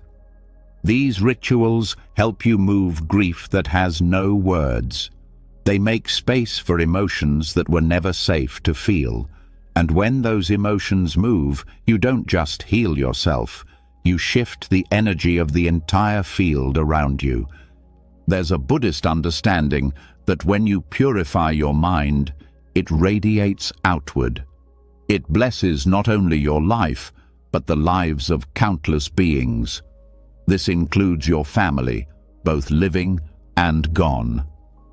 When you dedicate merit from your practice to your lineage, you're saying, "May all who came before me find peace. May all who come after me suffer less." That wish itself begins to change things. And it's not always dramatic. Sometimes the release shows up as a softer tone in your voice, as a new level of patience, as a tear you didn't expect when you heard an old story. Sometimes it comes as a dream, where someone long gone finally smiles. These are not fantasies, they are signs of movement in the field, signs that something deep is unwinding. Forgiveness, in this context, is not forced. It doesn't mean pretending nothing happened. It means releasing the grip that the past has on your nervous system. It means saying, "I no longer carry your pain as mine. I carry your strength. I carry your lessons, but I walk forward on my own path." This is the true meaning of lineage healing. It's not erasing what happened. It's integrating what was left unfinished. It's giving your ancestors the gift of your presence, of your mindfulness, of your refusal to repeat the same harm, even when the patterns are strong. And these rituals, however simple or complex, become containers for that transformation. They give you something to do with your hands, your voice, your breath, so that the healing doesn't just stay in your mind, it becomes part of your life. This path is not about becoming perfect. It's about becoming free. Free to love your family without being bound by their pain. Free to honor your roots without being defined by their shadows. Free to live without dragging the unspoken grief of generations behind you. Every step you take in awareness, every breath you offer in compassion, every word you dedicate to those who could not speak, this is the work. This is the ritual. This is how you heal what you did not create, but have the power to release. Let the past speak. Let it rise. Let it move through you, and then let it go. Because healing forward always begins by healing backward. And the peace you bring to your lineage is the peace that will echo into the lives of those not yet born. When you begin to release the burdens inherited from those who came before, your path begins to feel lighter. Not because life becomes easier, but because your relationship to the past changes. You stop carrying what was never meant to be carried alone. And now, something else becomes clear. Letting go is not just about history. It's about this moment, this breath, this continuous unfolding of beginnings and endings. Life doesn't pause between transitions. It moves, and you are constantly asked to let go, to release not just the past, but each version of yourself as it passes. In Buddhist teachings, this is the wisdom of the bardo. The word bardo means in between. It is often spoken of in relation to death, the state between one life and the next. But the deeper understanding is much broader. Every moment of change is a bardo. Every ending, every loss, every shift in identity. You go through dozens of bardos in a single day, from waking to sleeping, from joy to sadness, from one breath to the next. Each is an invitation to let go of what was and rest in what is now. Bardo teachings help you see that attachment is not just to things, it's to moments, ideas, feelings, roles. You identify with being a partner, a parent, a success, a failure. You hold tightly to how life should look. And when those images begin to change, suffering arises, not because of the change, but because of resistance. In the bardo, resistance has no place to hide. That's why it can feel so raw. You are no longer who you were, and not yet who you will be. The ground disappears, certainty vanishes. But this is not a punishment. It is a doorway, a rare moment when you can see yourself clearly without the layers. And if you can stay present in the bardo instead of rushing through it, you can learn the art of release, not as a loss, but as a return. Psychologically, bardos are the moments when your identity softens, when your usual ways of thinking no longer apply, when something breaks through crisis, through realization, through deep change, and what used to define you no longer fits. You are not just confused, you are being reformed. But if you panic, you miss the teaching. If you grasp, you create new suffering. The only path through is presence. To train in this, Buddhist practice encourages you to become intimate with impermanence. Not as a concept, but as a living truth. You watch how each thought rises and passes. You watch how emotions peak and dissolve. You observe how attachment causes pain, not because you love, but because you expect permanence in a world built on change. In bardos, that truth becomes unignorable, and that is a gift. The teachings say that in the bardo after death, the mind is highly reactive. Thoughts manifest immediately. Fear can distort what you see.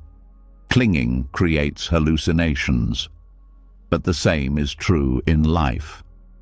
When one phase ends, whether a job, a relationship, or a sense of purpose, the mind races. It creates stories. It grabs onto anything that feels solid. This reaction is understandable, but it is not helpful. What is helpful is learning to relax into uncertainty. Relaxation here doesn't mean indifference.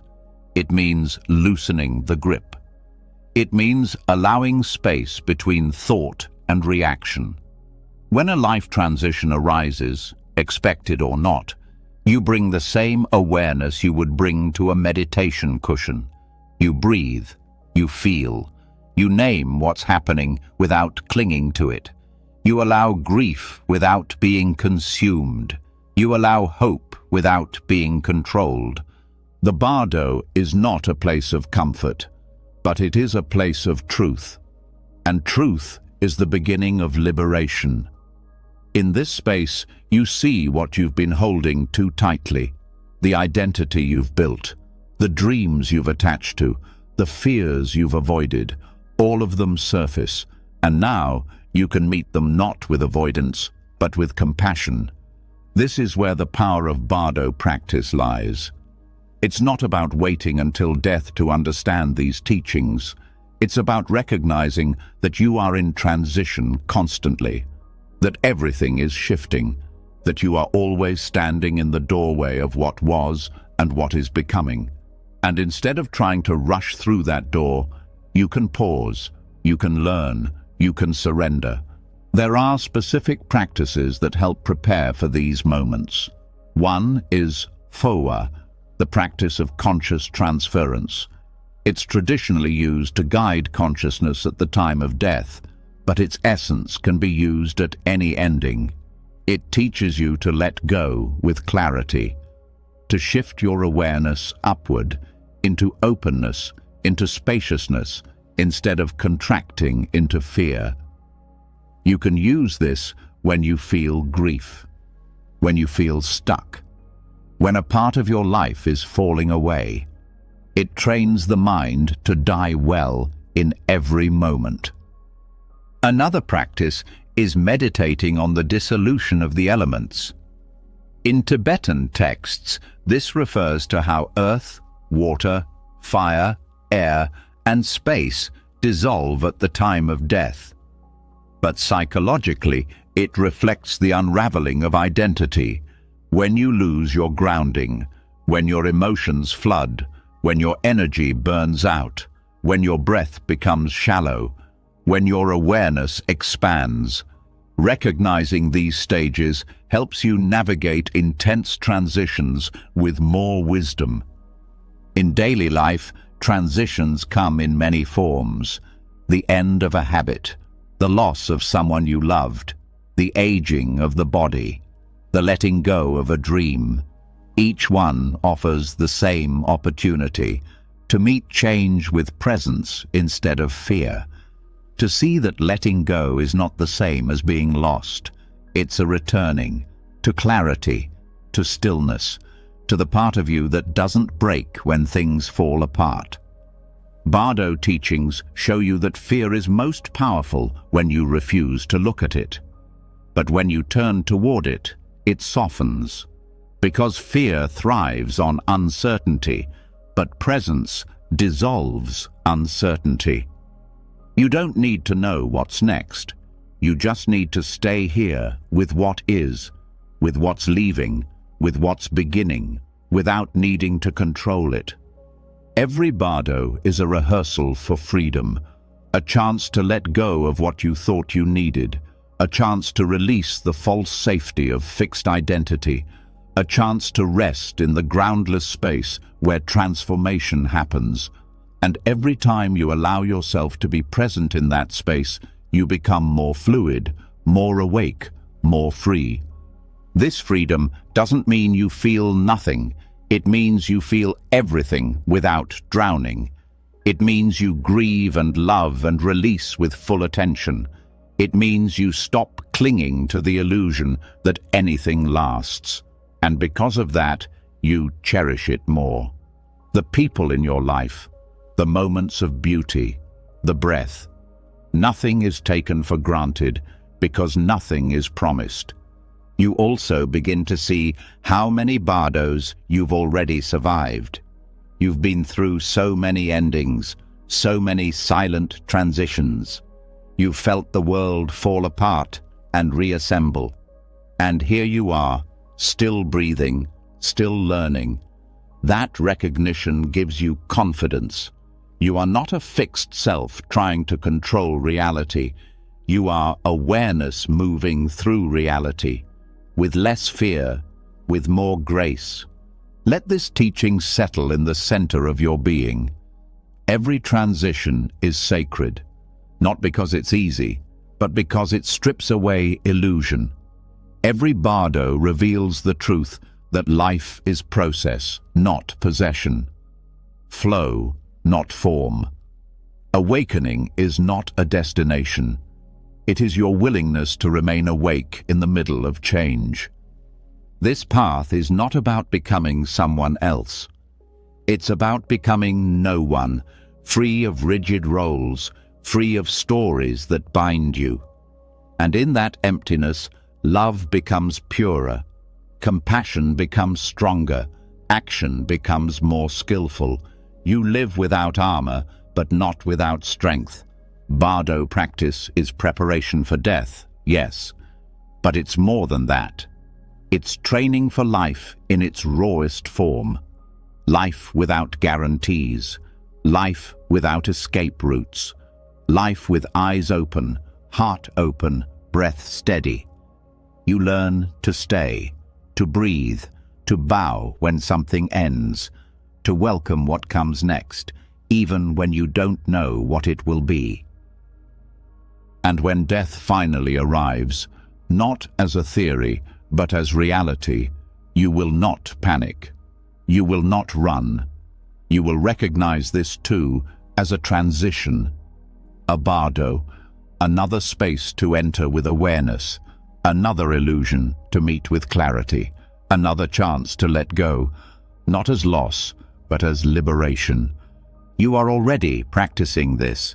Every time you soften instead of tighten, every time you allow silence instead of rushing to fix, every time you feel the urge to hold on and choose instead to breathe. This is how the mind becomes free, not by finding stability, but by learning how to rest in change. And this is the path you are walking now. Let it carry you. Let it teach you. Let it show you that what you thought was an ending is just another opening. Letting go through the lens of Bardo teaches you how to be fully present in change. It teaches you that every shift, no matter how small or shattering, is a path into awareness. But even with all the clarity gained in transitions, the mind can still remain loud. After all the insight, the mind keeps speaking. It replays old thoughts. It returns to worries.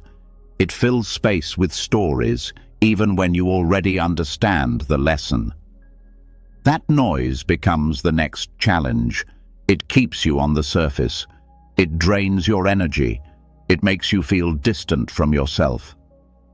And there is one ancient antidote for this restlessness: silence. Not the silence of a quiet room, not the absence of sound. Noble silence. The kind of silence that goes deeper than words. The kind that holds everything but clings to nothing.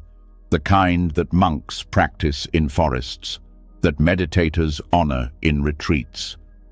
A silence that reveals more than speech ever could. Because when all outer noise ends, the inner noise has nowhere to hide.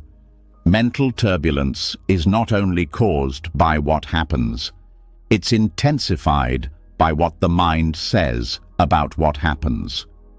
A single moment of difficulty is often multiplied by endless commentary. Thought feeds thought. Reaction feeds reaction. Silence breaks that cycle. Not by force, but by space. It creates a container where thoughts lose urgency, where the need to explain disappears, where peace is not added, it is uncovered. Noble silence is not suppression. It is mindfulness without distraction. It is presence without narration. It is awareness that no longer needs to perform. When you stop speaking, your energy stops leaking. Your attention gathers inward, and what felt overwhelming becomes clear, manageable, even still. Forest monks have long known this. They don't isolate themselves to escape the world. They do it to hear it more deeply, to see the mind without distortion. In silence, they study not just teachings, but their own reactions. They sit with craving, with fear, with memory. They watch these rise and fall until there is nothing left to chase. In that stillness, the mind begins to settle, not because it is forced, but because silence is its natural home. In Vipassana meditation, noble silence is part of the container. For days, sometimes weeks, there is no speaking, no eye contact, no gestures. The outer world becomes still. The inner world becomes loud at first, but then something shifts. The mind sees how repetitive it is, how much of it is just habit. Without new input, the old patterns lose momentum. Thoughts that once felt important start to lose their pull. And from that quiet, real insight begins to rise. Silence also neutralizes emotional reactivity. Most of the time, anger needs an audience. Fear needs a listener. Judgment needs someone to hear it. When you commit to noble silence, these impulses appear, but have nowhere to land. You see them arise, but you don't speak them into the world. You don't give them fuel, you just watch. This doesn't mean you repress your emotions. It means you meet them directly, without decoration, without defense. Speech, while powerful, often pulls you away from your internal center. Even kind words can become a distraction when they are used to avoid what is uncomfortable inside. Silence removes that option. You are left with only what is real, only what is present. And that presence is where transformation happens. Silence also sharpens perception. When the mind stops turning outward through speech, your senses become more vivid. You notice subtle tension in your body. You notice patterns in your thoughts. You notice how quickly you reach for distraction. And the more you notice, the more you understand. Insight is not always loud. Sometimes it arrives like a whisper, only heard when everything else is quiet. This is why noble silence is so valuable in detoxifying mental chatter.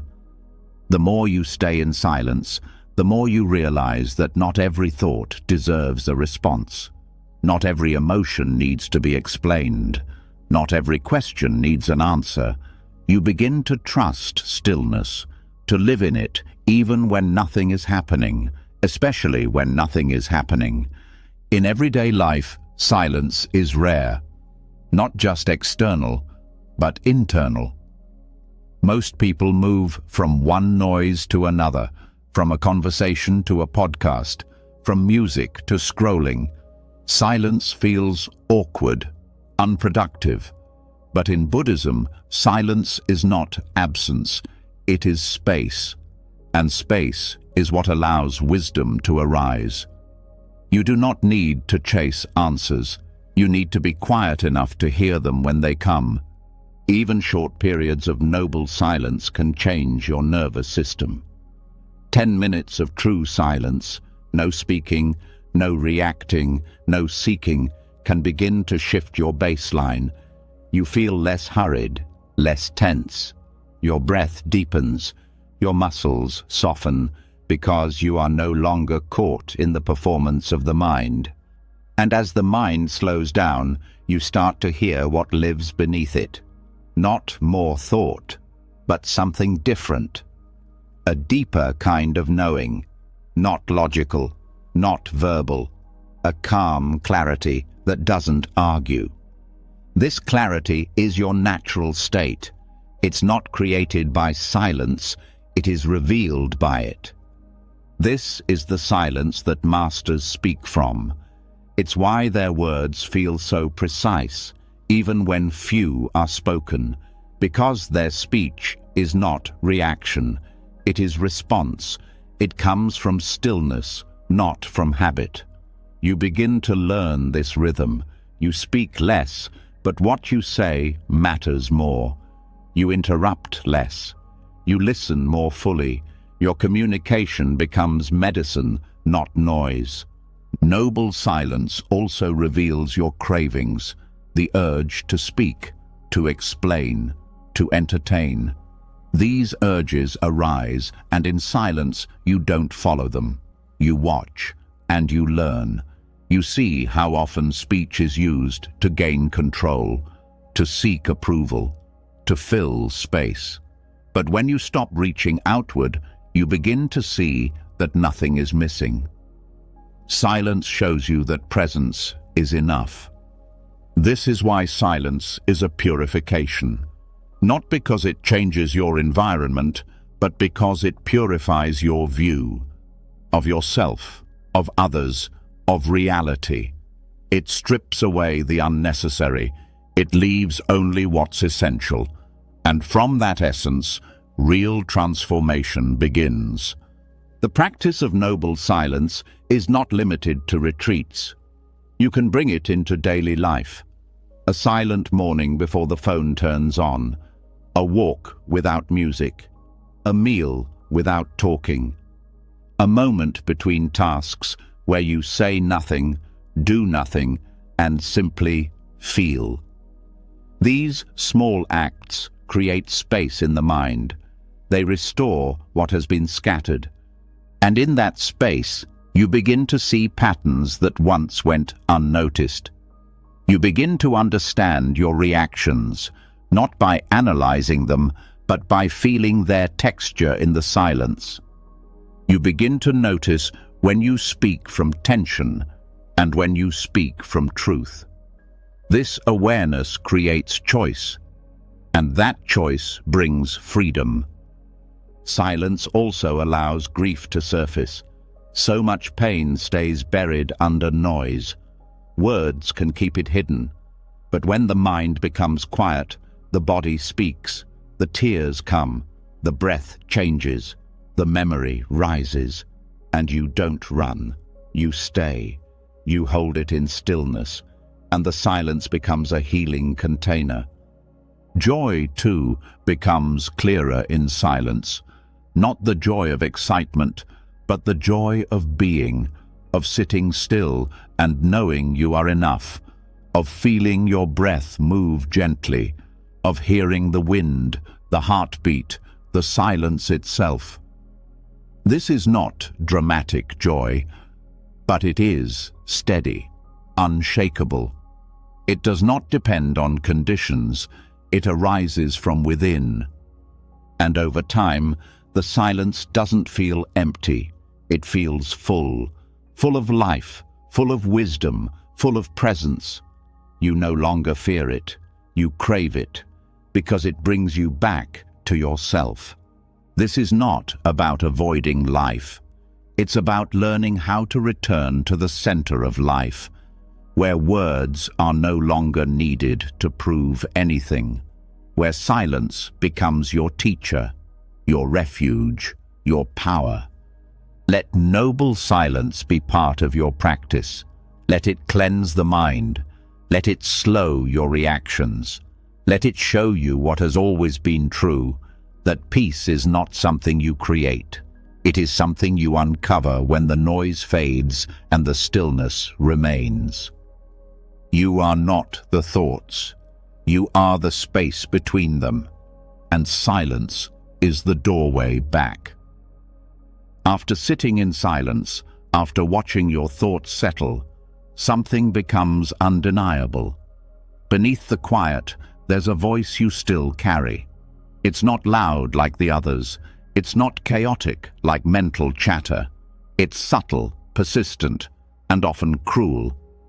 It sounds like you, but it doesn't speak from love. It criticizes, corrects, compares. It knows exactly where you're most vulnerable and echoes there. It isn't trying to help, it's trying to protect, but through punishment. This is the inner critic. And now, in the space created by noble silence, you can finally face it. Silence reveals the tone of your relationship with yourself. If you pay close attention, you begin to notice how you speak inwardly when you're disappointed, when you're tired, when things don't go the way you hoped. This voice doesn't only emerge in failure, it appears even in success, questioning your worth, pushing for more, never satisfied. It was shaped over years, maybe by a parent, a teacher, a culture that valued achievement over acceptance. It learned to speak harshly because that's what it thought would keep you safe. But now, this voice is no longer protecting you. It's wounding you from within. Buddhist teachings offer a direct way to transform this voice, not by arguing with it, not by silencing it, but by surrounding it with something it's never known, unconditional friendliness. This is the heart of metta, or loving kindness. It is the deliberate cultivation of goodwill, warmth, and gentle care, first for yourself, then for others. In the context of the inner critic, metta becomes a way to change the entire emotional environment in which that voice lives. Loving kindness meditation begins simply. You sit, you breathe, you bring to mind the intention to be kind. You repeat phrases, not to convince yourself, but to plant seeds. May I be safe. May I be well. May I be happy. May I live with ease. You say these not because you already believe them, but because saying them gently begins to rewrite the inner script. At first, resistance arises. The critic says you don't deserve this kindness. It says you haven't done enough. It mocks the softness. This is part of the process. You're not failing when this happens. You're reaching the very place where the healing needs to happen. The critic has been dominant for so long, it won't step aside easily. But it's not stronger than love. It's just louder, at first. As you continue the practice, you learn to direct these phrases to the parts of you that hurt the most, the part that always doubts, the part that's ashamed, the part that feels like a burden. Instead of judging these parts, you hold them. You say, "May you be free from fear. May you be held in compassion." You say this to yourself, not because it changes things instantly, but because it invites a different relationship, one based not on fixing, but on understanding. Metta doesn't erase pain, it makes space for it. It says, you're allowed to feel this. You don't need to hide it. You don't need to justify it. You are worthy of love even here, especially here. As you deepen the practice, you start to recognize the critic not as an enemy, but as a wounded voice. A voice that learned harshness as a strategy. Maybe it believed that being hard on you would make you more acceptable. That punishment would lead to improvement. But now you can offer it something new. You can say, "Thank you for trying to protect me, but I choose another way. I choose kindness." Over time, the critic softens. It becomes less dominant. It still speaks, but you no longer obey it. You hear its words, and you answer not with compliance, but with compassion. This doesn't make you passive. It makes you whole. You still grow. You still learn. But you do it with care, not with self-harm. Loving kindness also changes the nervous system. Harshness activates stress. It narrows the mind. It contracts the body. But metta soothes the nervous system. It widens perspective. It allows creativity. It invites rest. As you send these intentions of kindness inward, the body responds. The breath becomes smoother. The tension in the chest eases. The mind begins to settle, not through silence alone, but through safety. This practice also reveals how often your inner critic has shaped your decisions, how many times you've avoided opportunities out of fear of failure, how often you've minimized your needs because you believed they didn't matter. Loving kindness brings this into awareness. It says, your needs do matter, your dreams are valid, your heart is not too much, and this voice of care slowly becomes the voice that guides you. Eventually, you begin to recognize metta not just as a practice, but as a natural state. The critic is learned, love is remembered. It was always there, underneath the pain, underneath the conditioning. Metta doesn't add anything new, it clears the dust that covered your original heart. As you practice, the boundary between yourself and others also begins to dissolve. You notice that the way you treat yourself is the way you treat the world. If you're harsh inside, you carry that energy into every interaction. But when you respond to your own suffering with kindness, you become more available to others. You listen better. You judge less. You see the humanity in every face because you've made peace with your own. This doesn't mean you ignore mistakes. It means you stop using them as weapons. You still take responsibility. But you do so with care, not with shame. Loving kindness teaches accountability without cruelty, growth without punishment. Change without rejection. Even the language you use with yourself changes. You start to notice the tone of your inner speech, the little moments when you apologize for existing, the way you rush to criticize before anyone else can. Metta gives you a new vocabulary. Not in words, but in energy. You begin to say, I am learning, I am trying, I am enough. In daily life, this practice becomes a refuge. You're not always in formal meditation, but metta becomes part of your breath. When you feel triggered, you pause. You send kindness inward. When you feel ashamed, you place a hand on your heart and whisper care. When the critic rises, you listen and then respond with truth, not fear, not defense, but truth rooted in compassion. You are not trying to erase the past. You are choosing not to relive it unconsciously. You are building new habits of attention, of response, of emotional presence. And these new habits slowly change the atmosphere of your mind. Metta also helps when you feel stuck, not by pushing you forward, but by removing the inner pressure. It says, you can be still and still be worthy. You can be confused and still be held in care. You don't need to earn this kindness. You only need to accept it. There are moments when the practice will feel mechanical, when the words feel hollow, when the old patterns seem stronger. But this is the nature of any deep transformation. You don't stop because it's hard.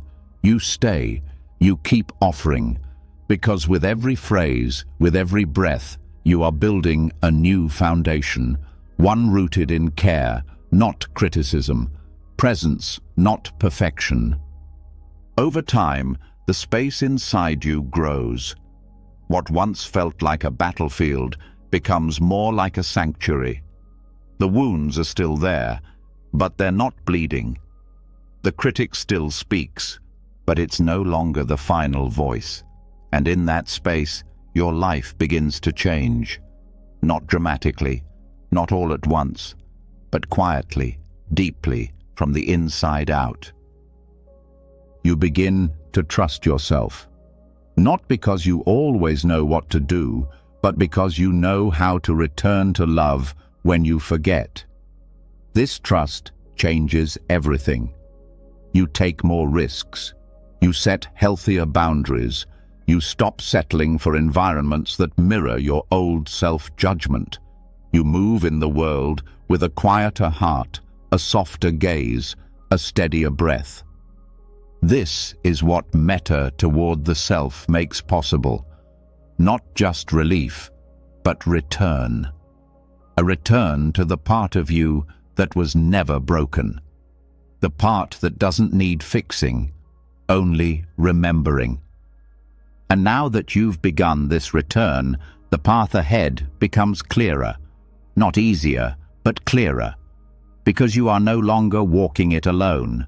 You're walking it with the steady company of your own kindness. Let that kindness guide the rest of the journey, breath by breath, word by word. You are not your critic. You are the love that survives it. After you begin to treat yourself with loving kindness, something deeper unfolds. Your inner world starts to soften. The harsh edges of self-judgment slowly round out. You become less reactive to your own imperfections. But soon, another challenge appears, the way you relate to others. It's one thing to be gentle with yourself in silence. It's another to hold that same gentleness in a conversation, in conflict, in the everyday mess of human interaction. This is where the mirror of community becomes essential, not to escape into others, but to see yourself more clearly through them. In Buddhist teachings, the Sangha, the spiritual community, is not just a support system. It is a living mirror. A collective field where the self that you think is stable is constantly reflected, challenged, and softened.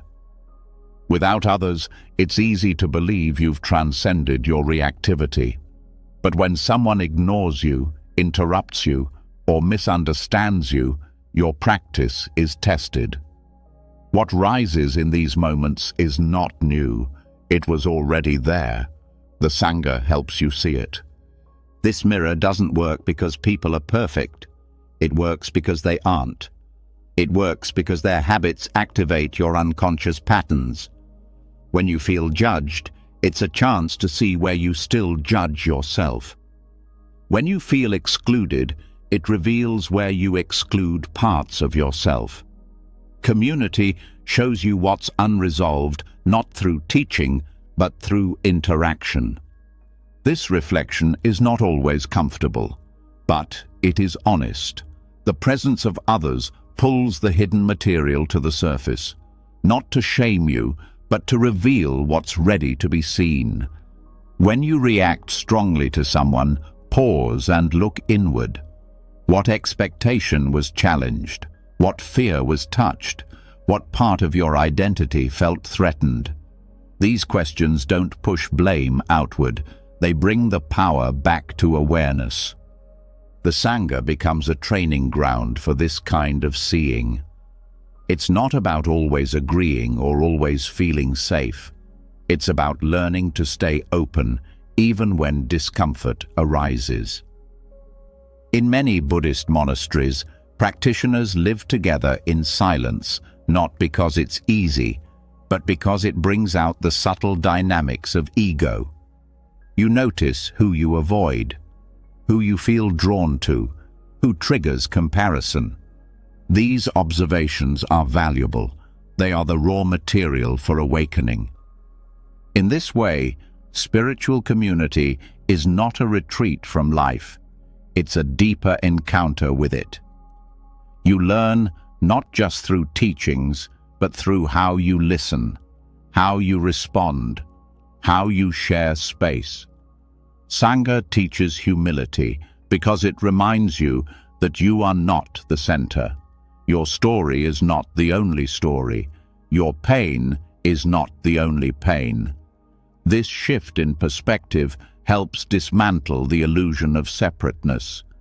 Practicing in community also reveals the mind's projections, the stories you place onto others, the assumptions you carry. You begin to notice how quickly the mind labels: friendly, distant, difficult. And in seeing this, you begin to question those labels. You start asking what you're bringing to each encounter, whether you're showing up with preconceptions or with presence. This kind of engagement takes patience. It takes courage.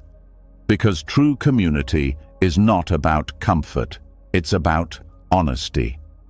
When someone reflects something back to you, especially something difficult, it's a gift. Even when it hurts, especially then, because that's where growth lives, in the places you least want to look. In traditional Buddhist practice, there is a structure called Kalyana Mitta, the spiritual friend. This is someone who walks the path with you, not to lead or follow, but to witness, to remind, to reflect. Having such a relationship in Sangha transforms how you hold yourself. You begin to value truth over approval, support over control, presence over performance. The Sangha also offers something you can't give yourself: collective energy. When others practice with sincerity, that energy supports your own practice. When you see someone else facing their pain with honesty, it gives you strength. When someone shares their struggle openly, it dissolves the illusion that you're alone.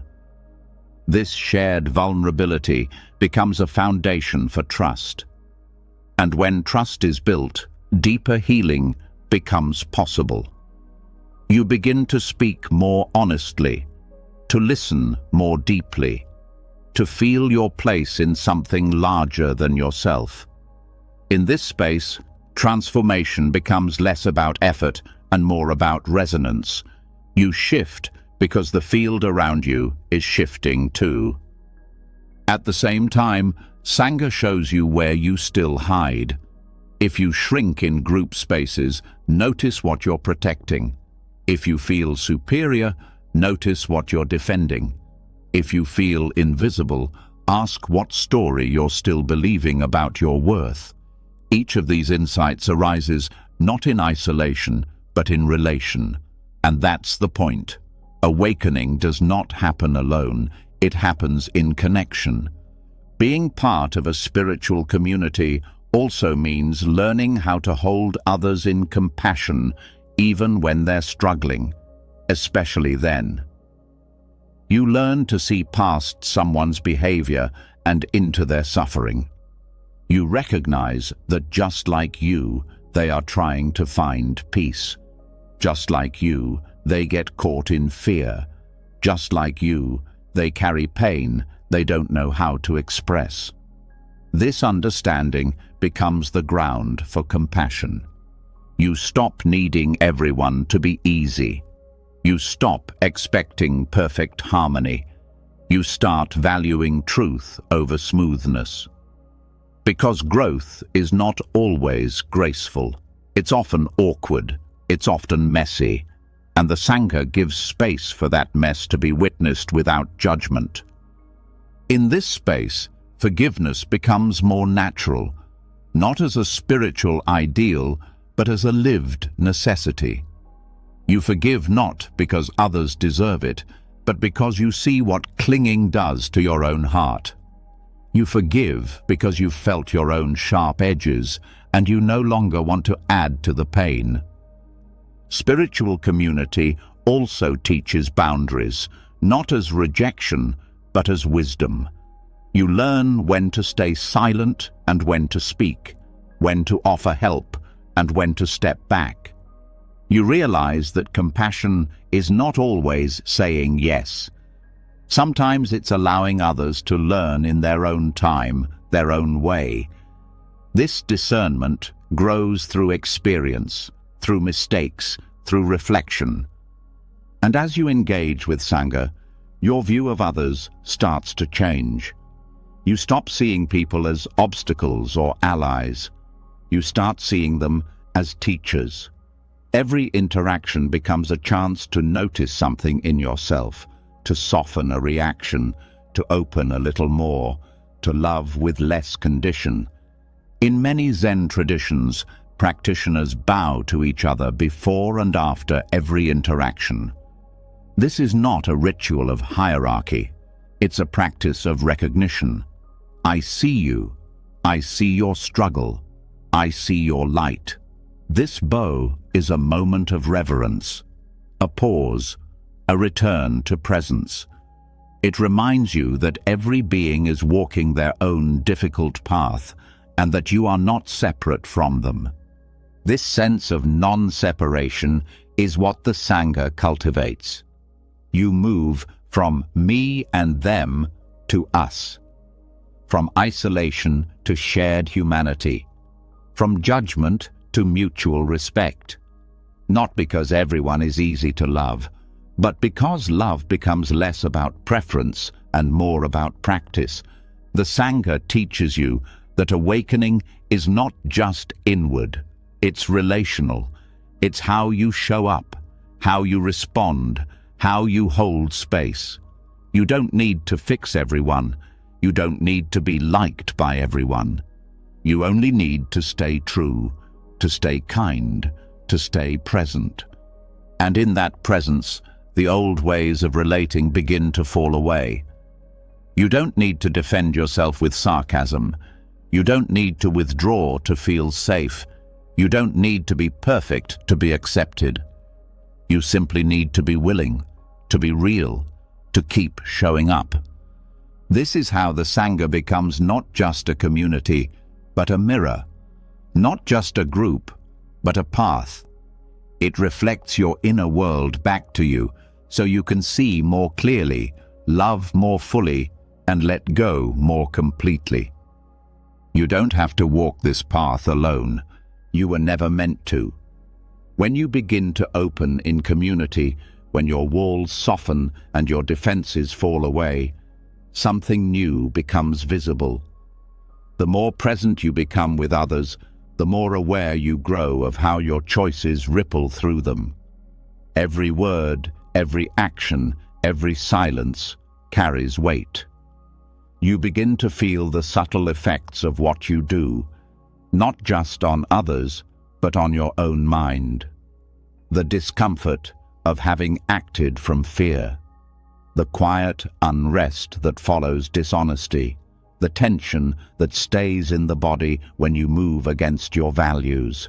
This is the voice of conscience, and it's not asking for punishment, it's asking for alignment. In Buddhism, this alignment is cultivated through sila, ethical conduct. Often misunderstood as a set of rules, sila is not about control or suppression. It is about liberation. It's about clearing the internal landscape so you can sit in silence without being haunted, so you can relate to others without guilt, so you can rest in your own mind without conflict. Ethical conduct is not about being good in a superficial sense. It's about creating the inner conditions that allow peace to arise. The 5 precepts, abstaining from killing, stealing, sexual misconduct, false speech, and intoxicants, are not commandments. They are training principles. They point toward actions that lead to mental clarity. They guide you away from behaviors that disturb the heart. When followed with awareness, they begin to detox the conscience. The heaviness of regret, the confusion of moral ambiguity, the restless energy of unacknowledged harm, these begin to lift. Every time you act in contradiction to your values, you create friction inside. You might justify it in the moment, but your nervous system records the split. Your heart feels the dissonance, and over time, that dissonance accumulates. It becomes self-doubt, it becomes anxiety, it becomes shame. Ethical living clears that accumulation not through judgment, but through integrity. It says, live in a way that leaves nothing hidden. Sila is powerful because it addresses the source of inner conflict. You don't need to wait until after a harmful action to start cleaning up. You can prevent the harm before it happens. You can catch the impulse before it becomes karma. This proactive mindfulness strengthens your ability to pause. It builds a kind of ethical immunity. Not rigid, not reactive, but responsive, grounded, clear. When you live with this kind of awareness, your actions begin to reflect your deepest intentions. You speak not to manipulate, but to connect. You act not to take, but to share. You move through life not as someone trying to prove worth, but as someone embodying wisdom. And in that embodiment, remorse fades, not because you never err, but because you're willing to see when you do and make amends. Sila doesn't require perfection. It requires honesty. It asks you to stop hiding behind excuses, to stop numbing the conscience with distraction, to face the discomfort of your own missteps, and respond with responsibility, not avoidance. In this way, ethics becomes an ongoing process of purification, a way of living that continually removes the blocks to joy. This purification is not abstract. You feel it in the body. You notice how certain actions leave you feeling lighter, while others leave residue. You start to choose differently, not because you're afraid of punishment, but because you've tasted what peace feels like, and you don't want to pollute that space.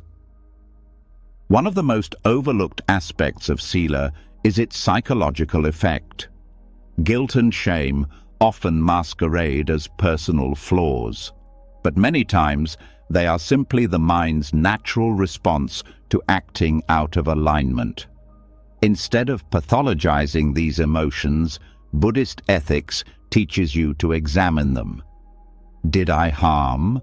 Was I careless? Did I speak truthfully?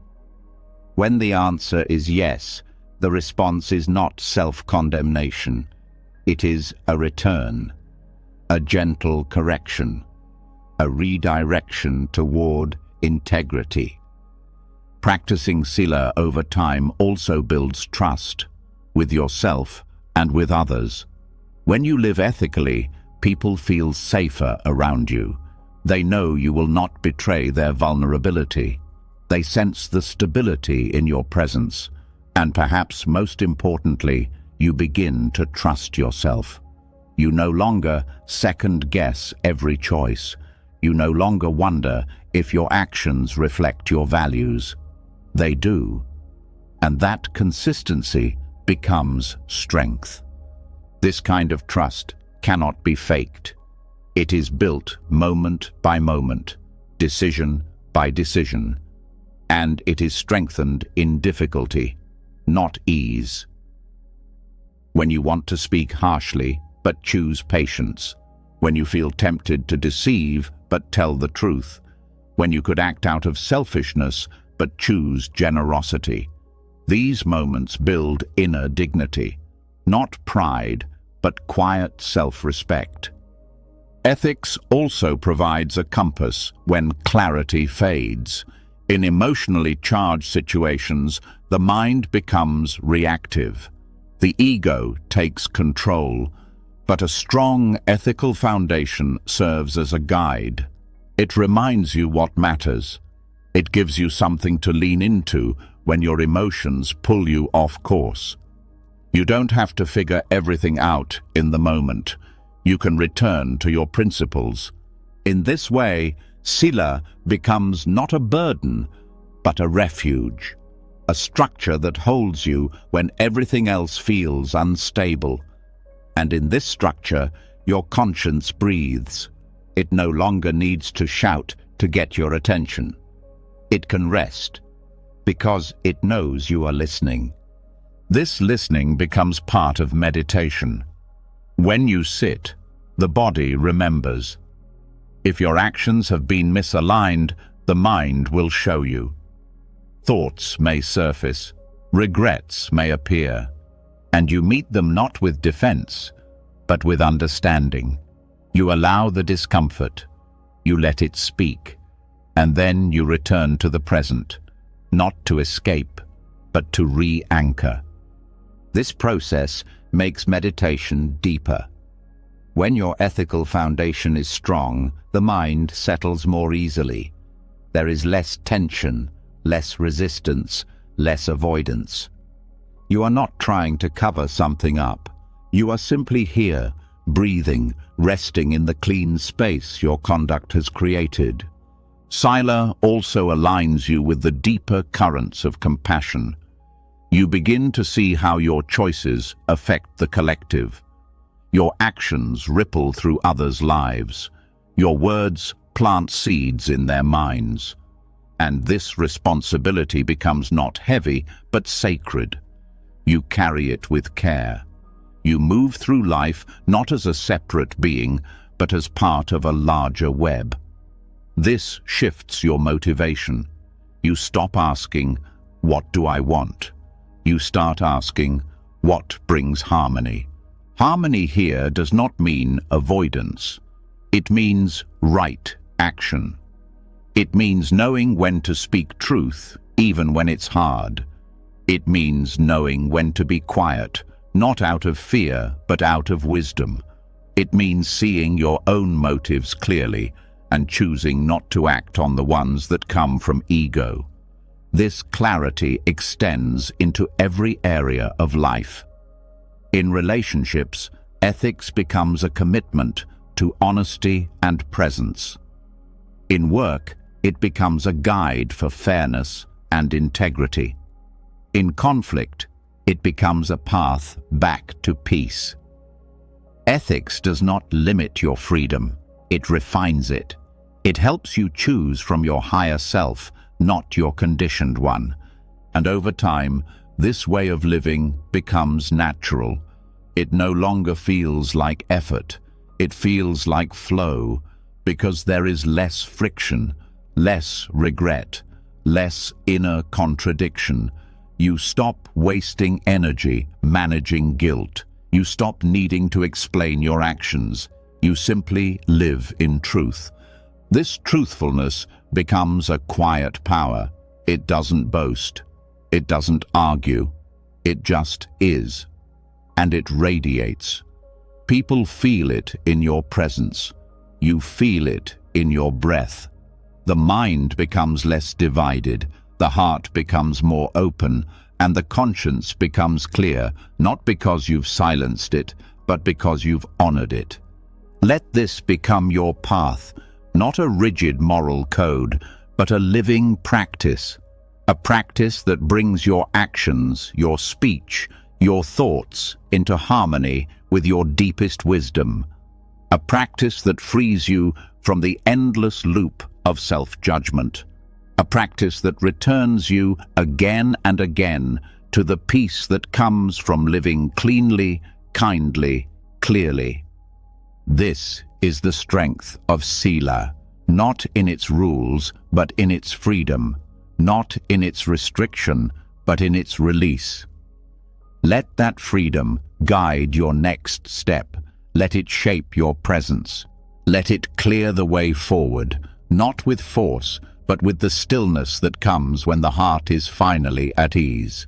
When your life begins to align with ethics, when your actions reflect your values, something subtle but powerful unfolds. The mind begins to settle, not just in meditation, but in the middle of daily life. The weight of regret lifts, the confusion of moral ambiguity clears, and in this clarity, a deeper truth starts to rise to the surface. Everything you've worked to hold on to is still changing. No matter how well you live, how mindfully you act, nothing stays. The people you love, the roles you fill, the feelings you chase, they all move. And the more you try to freeze them, the more suffering you create. This is where the next doorway opens. The direct experience of impermanence. Impermanence, or anicca, is not a theory.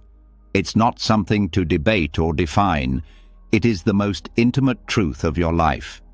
The breath comes and goes. The heart expands and contracts. Thoughts arise and pass.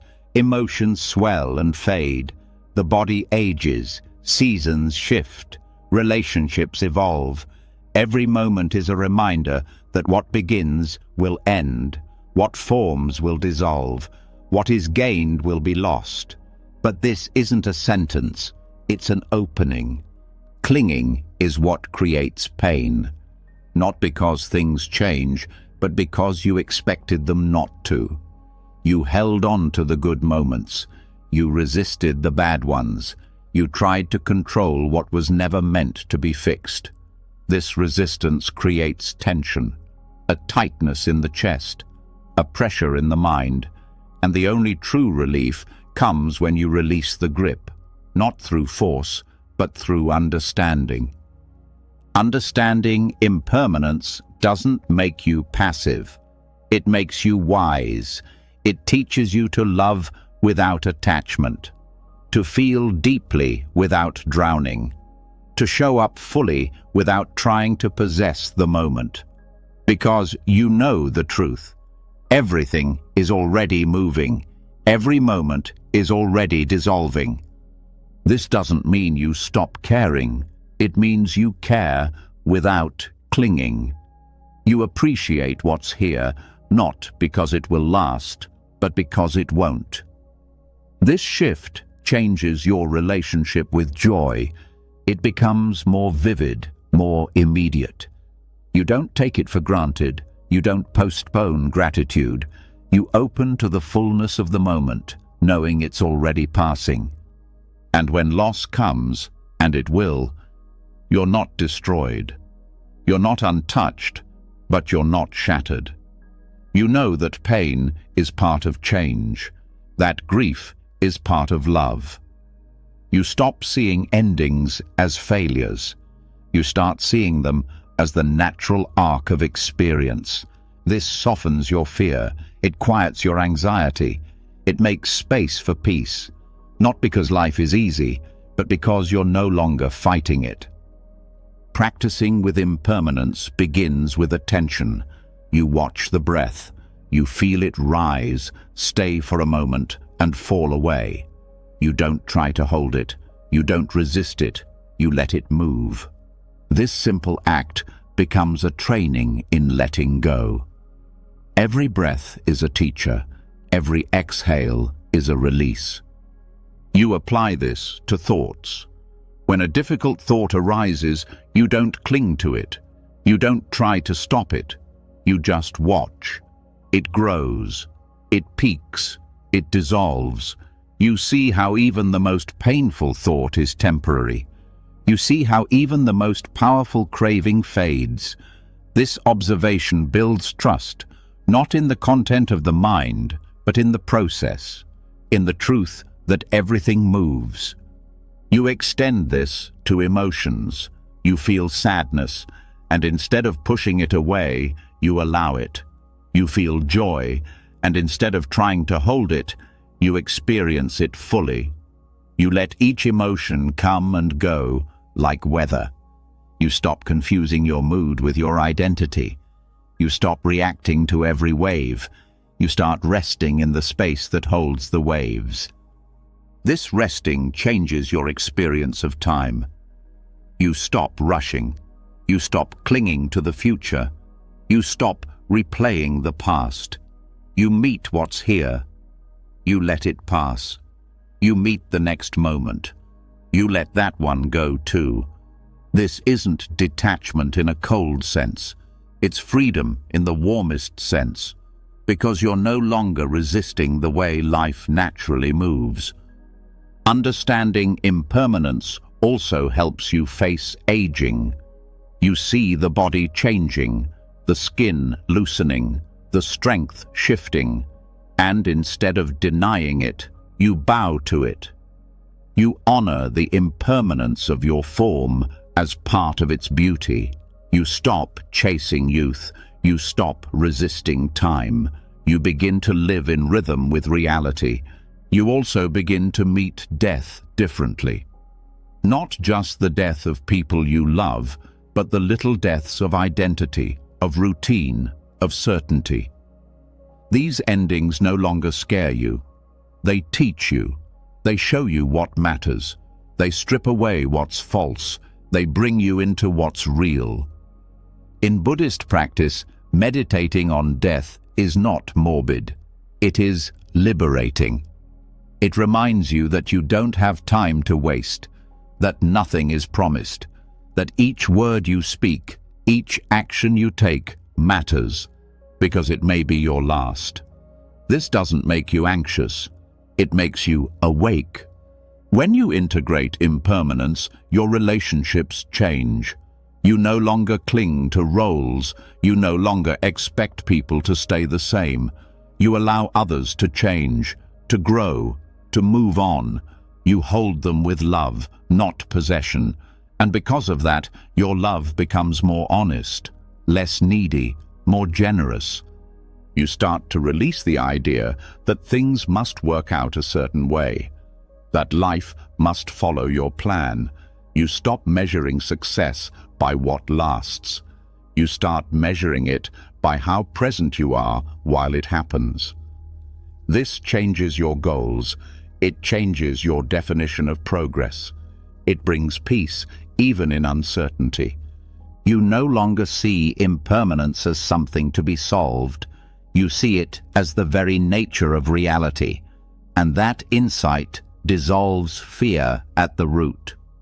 Because what you feared was not change itself, but your resistance to it. Letting go doesn't mean not caring. It means caring without grasping. It means showing up with everything you have, knowing it will pass, and loving it all the more because of that. This is not weakness, it's strength. It takes courage to stay open in a world that keeps moving. It takes wisdom to embrace what you cannot hold. When fear arises, you meet it with this understanding. You say to yourself, this too is impermanent.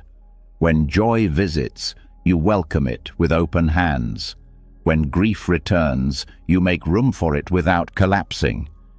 Each experience becomes part of the path. Each moment becomes part of the training. This practice is not about escaping emotion. It's about becoming spacious enough to hold all of it without being consumed. That spaciousness is not something you create.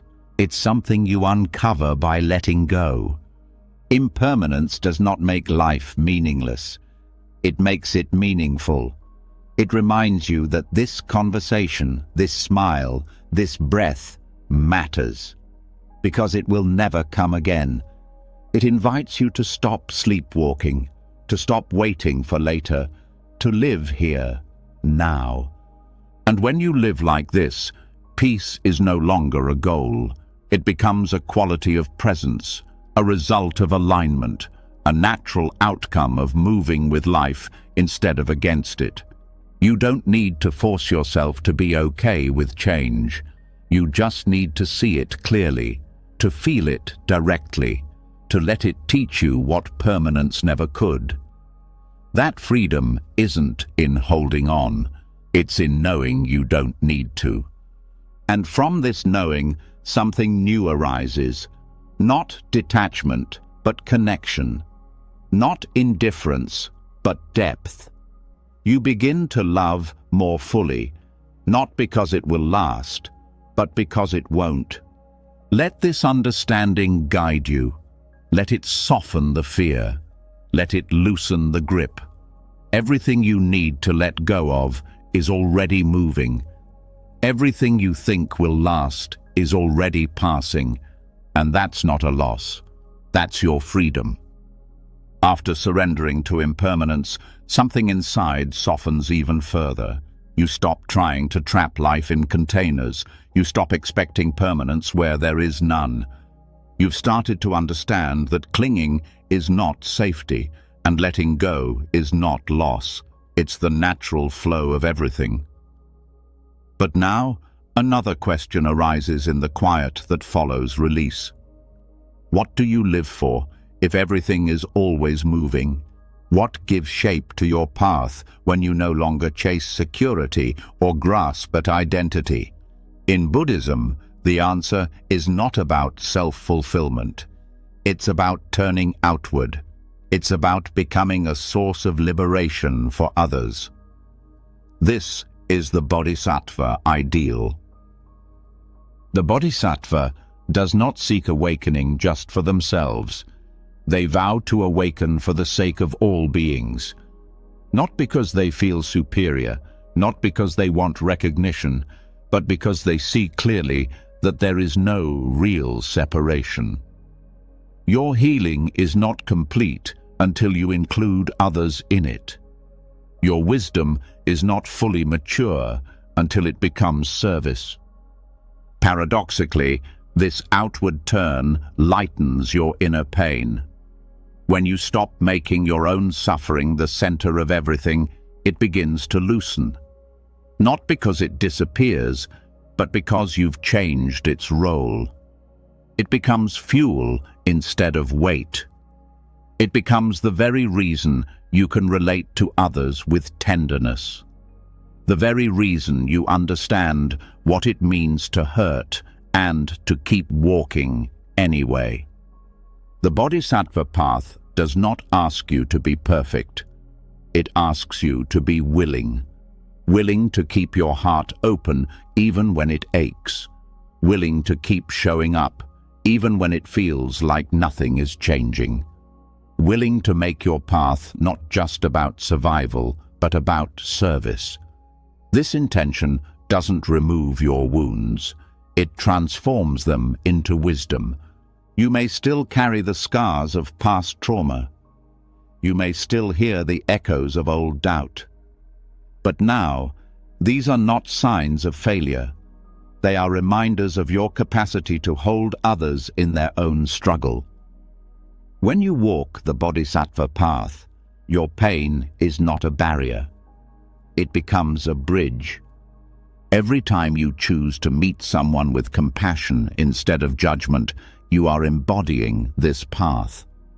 Every time you respond to harm with awareness rather than reaction, you are living it. It's not about dramatic acts. It's about everyday choices. It's how you speak, how you listen, how you show up with presence in the ordinary moments that most people overlook. And yet, the Bodhisattva vow is not passive. It calls for courage, to see suffering and not turn away, to stay steady when others collapse, to act when action is needed, not out of ego, but out of love. This strength does not come from detachment. It comes from connection, from the deep knowing that all beings are seeking peace, even if they don't know how to find it. When you dedicate your practice to others, your own healing accelerates, because you're no longer trapped in the small self. You're no longer asking, "What do I need to feel better?" You're asking, "How can I help someone else not suffer in the way I did?" That shift expands your perspective. It gives your wounds a purpose. It frees you from the loop of self-centered pain. This path also teaches you not to wait until you're fully healed before you serve. You serve as you heal. You share what you can where you are, because someone else is where you once were, and your presence, your honesty, your humility can become the light they need to see their own way forward. The Bodhisattva path also includes fierce compassion.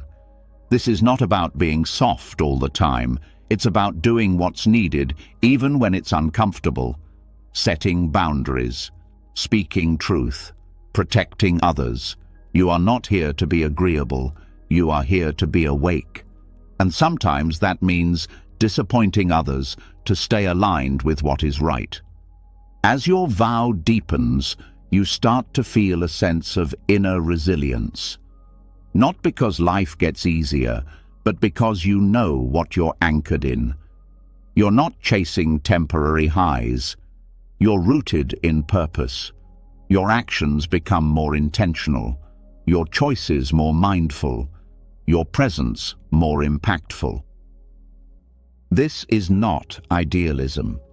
It is lived reality. The Bodhisattva is not a mystical being from ancient texts. The Bodhisattva is you, every time you choose to keep your heart open in a difficult moment. Every time you offer kindness without expecting anything back. Every time you use your own pain as a compass for compassion. This path also teaches equanimity. You learn to give without attachment to results, to serve without needing praise, to offer your time, energy, and love, knowing that not all seeds will sprout in your lifetime, but they will sprout somewhere, for someone. That's enough.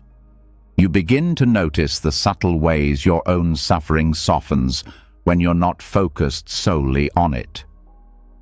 You realize that empathy isn't about absorbing others' pain. It's about being present with it. Being a space where suffering can be seen, held, and slowly released. This presence is your offering. It doesn't require words or solutions, just the willingness to stay. The Bodhisattva vow also transforms how you handle your own emotions. When anger arises, you ask, "How can I understand this more deeply so I don't pass it on?" When fear appears, you hold it with the same tenderness you'd offer a frightened child. You stop rejecting parts of yourself. You begin to include everything in your compassion, especially the difficult parts. This inclusion changes how you relate to others. You stop needing people to be perfect. You stop trying to fix them. You see their behavior as expressions of unmet needs, unhealed pain, and misdirected longing. And instead of reacting, you meet them with grounded awareness. This doesn't mean tolerating harm. It means responding from clarity rather than conditioning. As you embody this path more fully, you realize that the world does not need your perfection. It needs your presence. It needs people willing to act from love, even when it's inconvenient. Willing to face their own shadows so they don't project them onto others. Willing to stay with what's hard so others know they're not alone. The Bodhisattva does not wait until conditions are perfect. They begin where they are. They use the life they've been given. The joys, the losses, the wounds, all of it becomes part of their path. Nothing is wasted. Everything is transformed. When you walk this path, you stop asking what you can get. You start asking what you can give, not out of obligation, not out of guilt, but because giving becomes the most natural expression of who you are. You've cleared enough of the debris. You've let go of enough illusions. Now, your very being becomes a source of benefit. This path is not about being heroic. It's about being real. It's about being willing to keep going even when it's hard, to keep loving even when it hurts, to keep trusting that your small acts matter, because they do.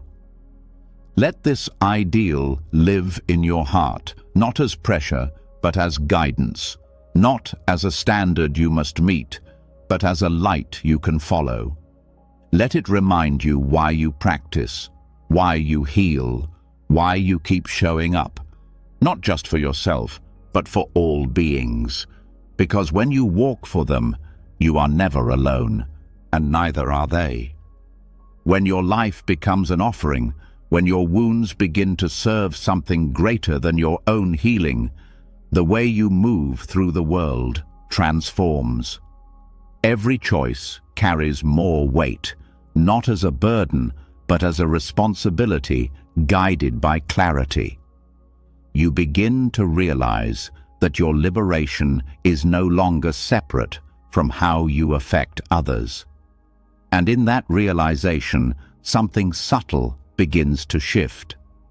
You start to pay closer attention to what you allow into your mind, because just as your actions leave an imprint on others, what you absorb leaves an imprint on you.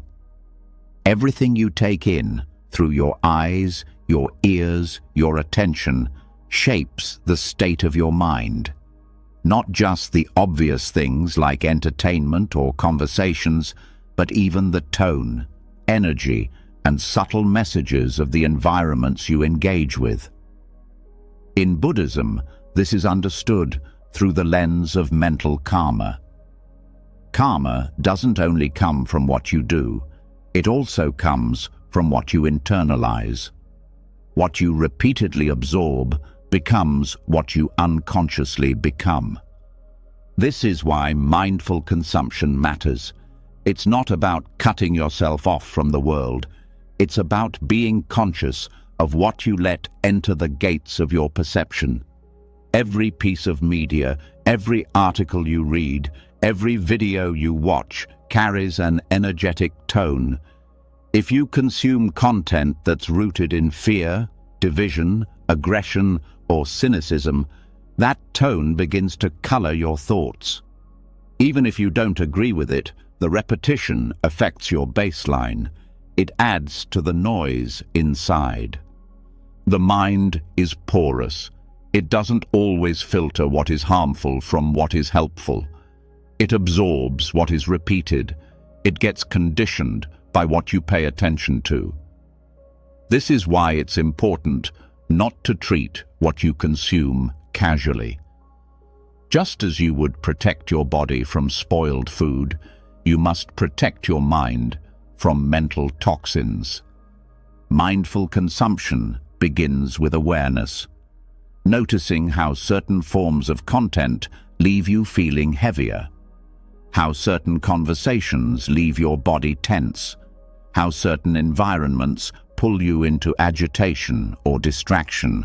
These effects are subtle, but they accumulate, and unless they are seen clearly, they begin to form the background of your life. Start by asking yourself simple questions. What kind of mental states does this content encourage? Does it bring clarity or confusion? Does it feed compassion or resentment? Does it leave me feeling more grounded or more reactive? These questions are not meant to create guilt. They are meant to restore choice. One of the most overlooked sources of mental karma is casual speech. Conversations that revolve around gossip, judgment, or superficiality may seem harmless, but they leave a trace. They pull the mind into comparison, anxiety, and attachment to opinion. Being mindful in speech includes being mindful in listening. When you stay in conversations that go against your values, even passively, your silence can become participation. Stepping back from such interactions is not rejection, it's preservation of clarity. This doesn't mean isolating yourself. It means choosing environments that nourish your inner life, people who reflect your aspirations, conversations that encourage depth, words that carry intention. You begin to notice that after certain encounters, your heart feels more open. After others, it feels guarded. That contrast is your compass. Another form of consumption is self-talk. The narratives you repeat, the identities you reinforce, the judgments you silently affirm. These are absorbed with the same impact as external voices. What you say to yourself when you're alone is often more powerful than anything someone else could say. If the inner voice is shaped by content that feeds insecurity, the result is predictable. Your sense of self shrinks. Your mental energy becomes drained. But if that voice is shaped by awareness, compassion, and clarity, the opposite happens. You grow in steadiness. You begin to trust your inner life. To purify the mind, you don't have to remove everything negative overnight. You start by reducing what is unnecessary. You pause before reaching for another piece of content. You take a moment of silence instead. You read something that uplifts rather than overwhelms. You listen to voices that point toward wisdom rather than chaos. These small shifts recalibrate the mind. Another part of mindful consumption is recognizing how habits of stimulation distort your nervous system. Constant exposure to fast, loud, or emotionally charged media keeps the mind in a heightened state. It becomes difficult to rest, to focus, or to feel subtle joy. Simpler experiences, like watching the breath, listening to the wind, or having a quiet moment, lose their appeal because the mind has been trained to seek intensity. Reversing this takes patience. It requires weaning off of overstimulation and relearning how to be nourished by stillness. Even the background noise matters. What plays while you work, cook, or commute still enters the mind. If it's filled with fear, negativity, or fragmentation, those qualities silently shape your inner world.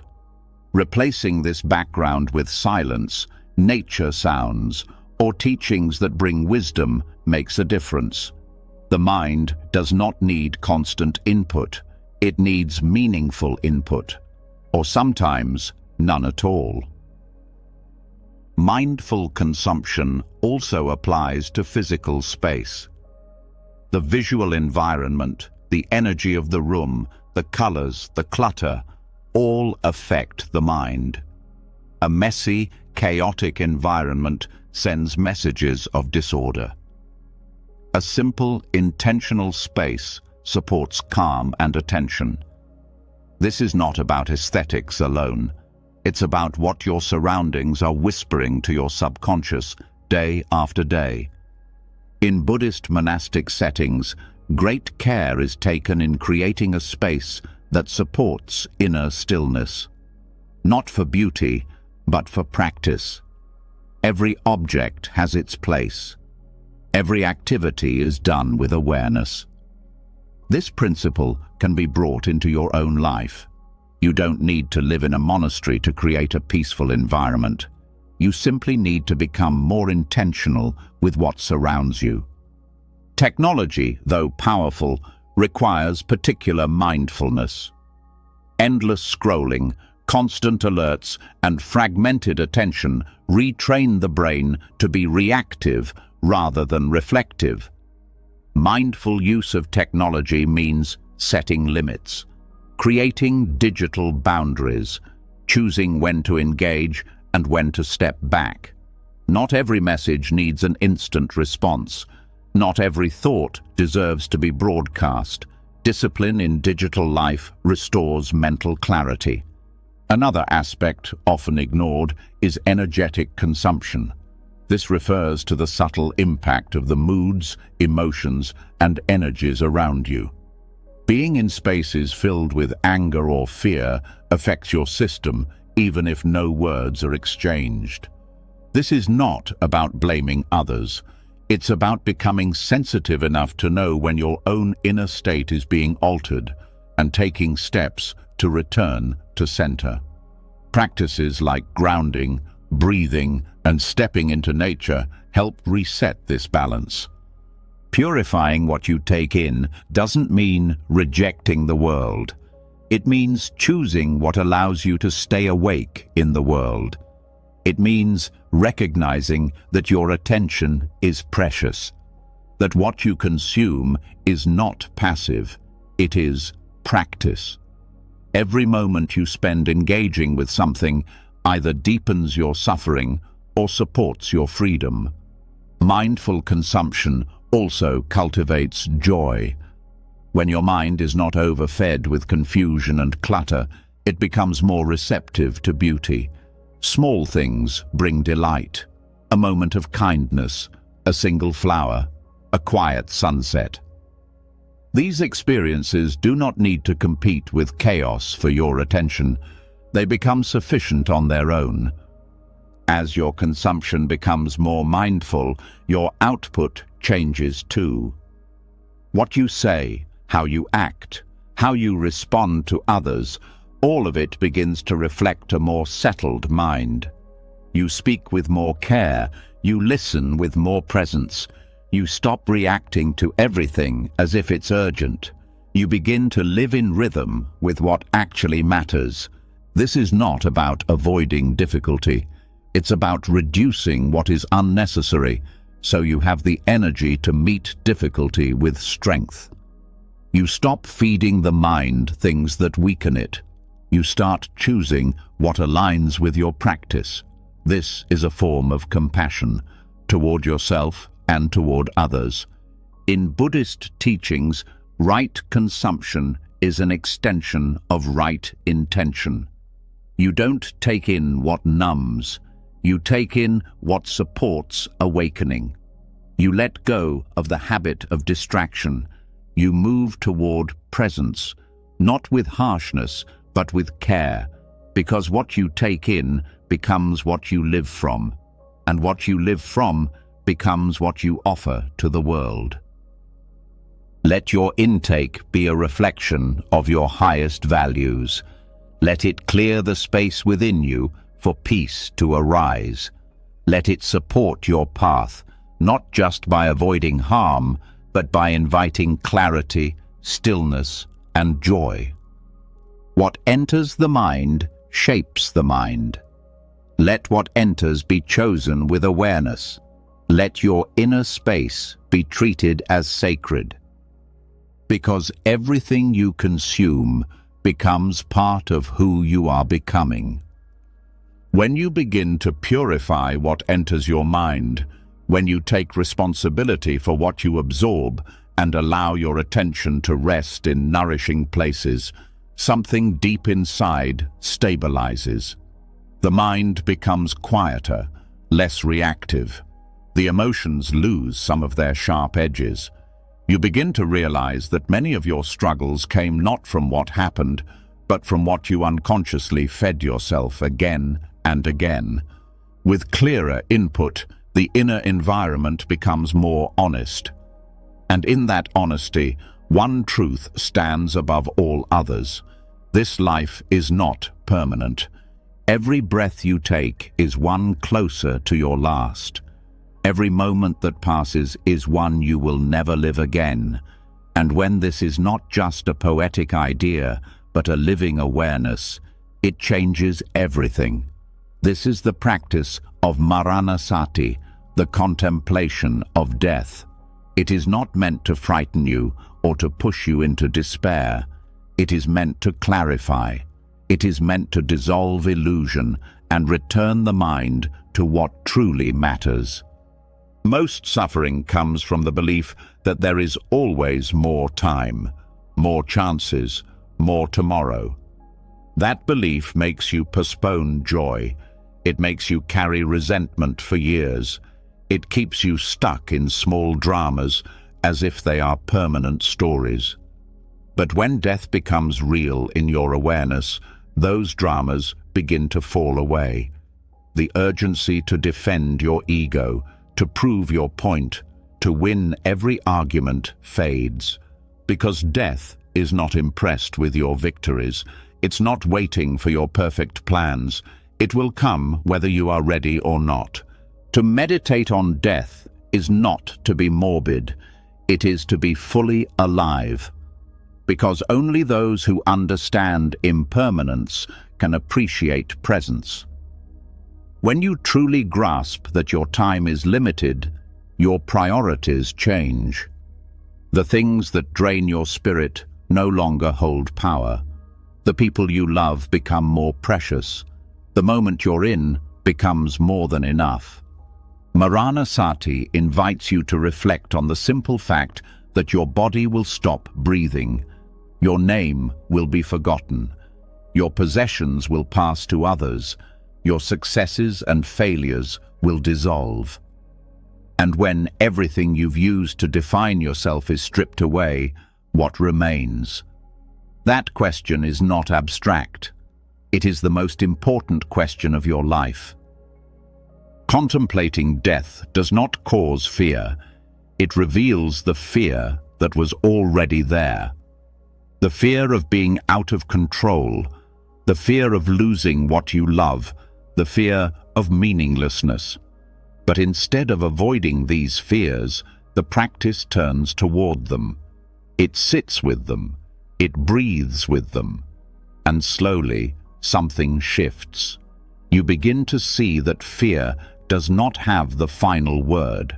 Awareness does. This awareness brings clarity. It shows you where you've been wasting time, where you've been seeking validation instead of living truth, where you've been making decisions based on fear rather than wisdom. Death contemplation brings these patterns to the surface, not to shame you, but to free you from them.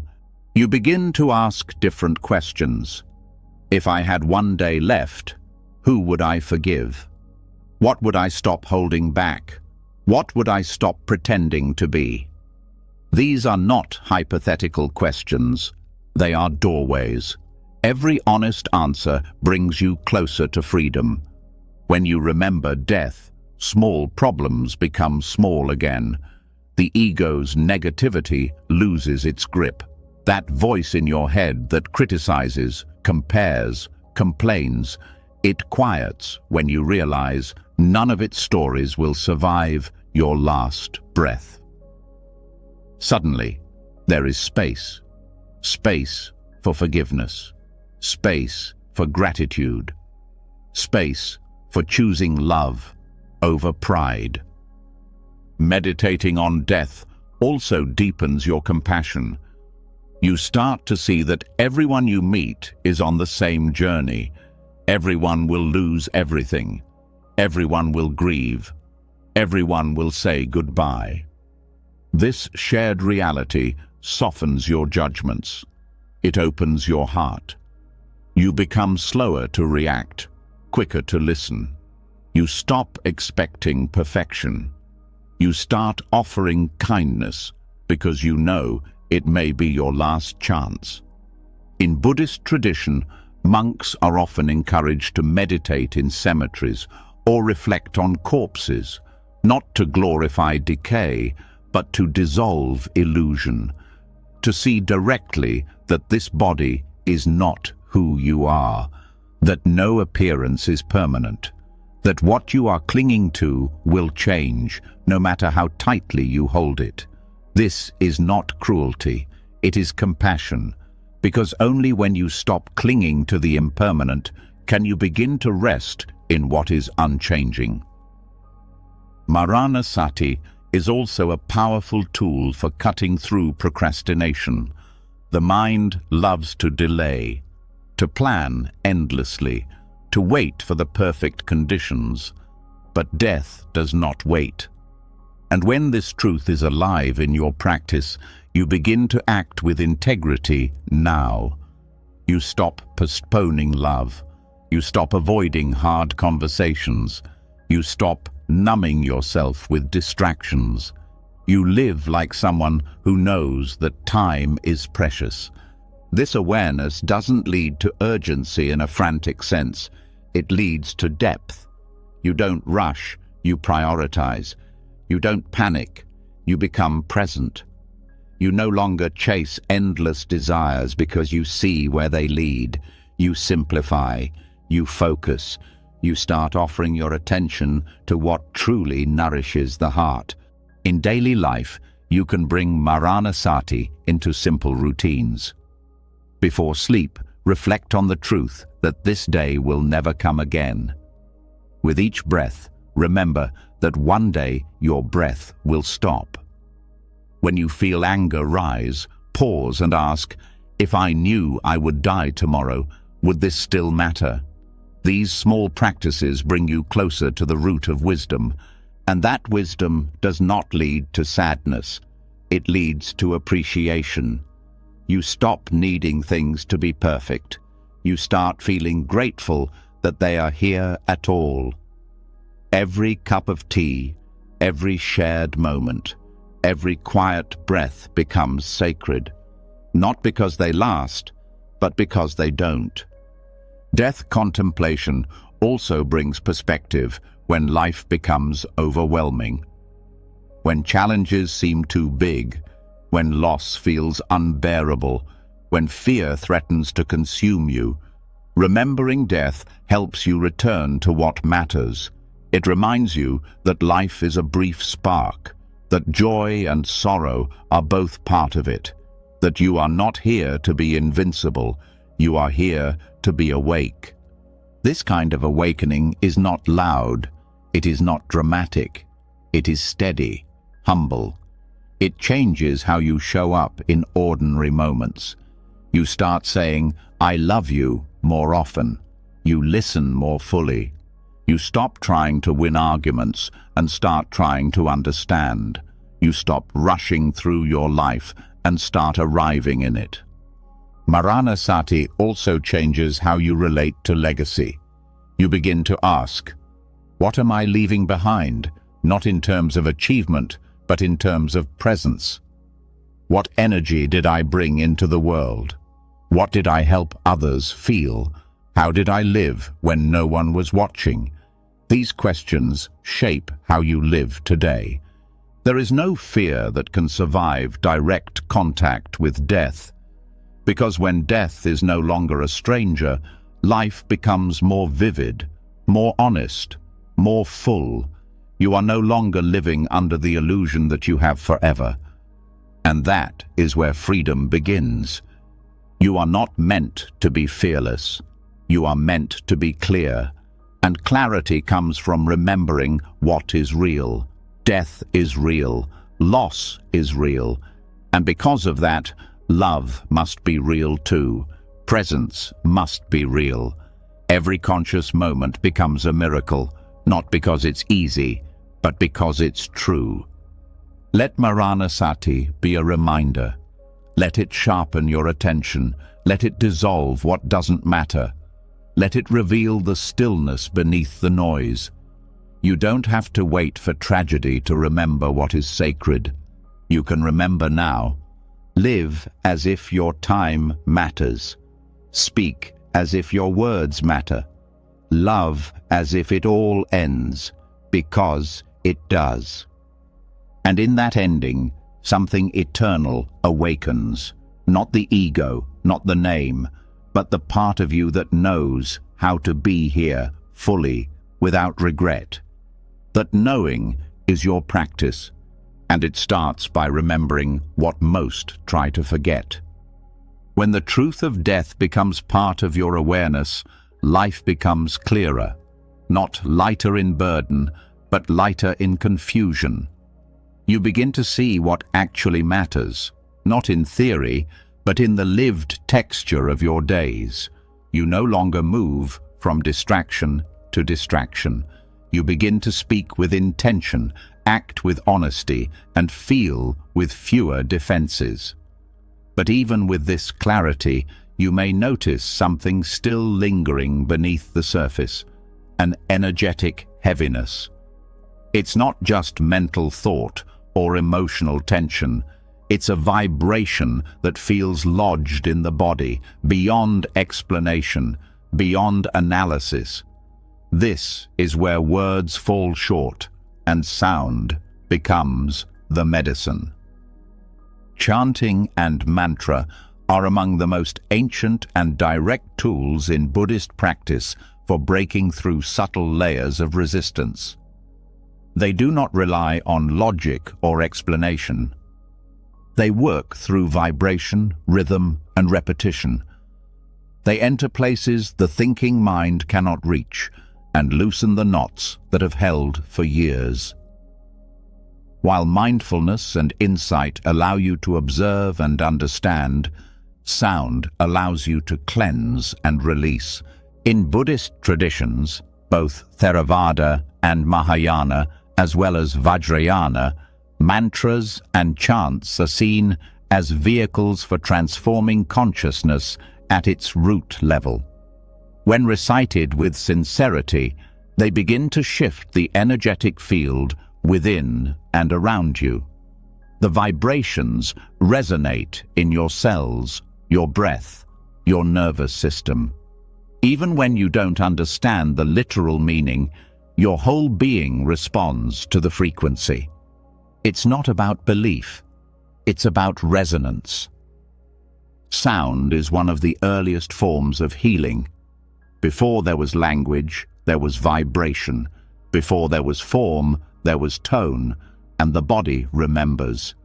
You may not recall every thought you've had, but your system retains the residue of emotional and energetic patterns. Some of this residue cannot be released through talking or thinking. It needs to be vibrated out. Chanting becomes a way of dislodging what has been frozen.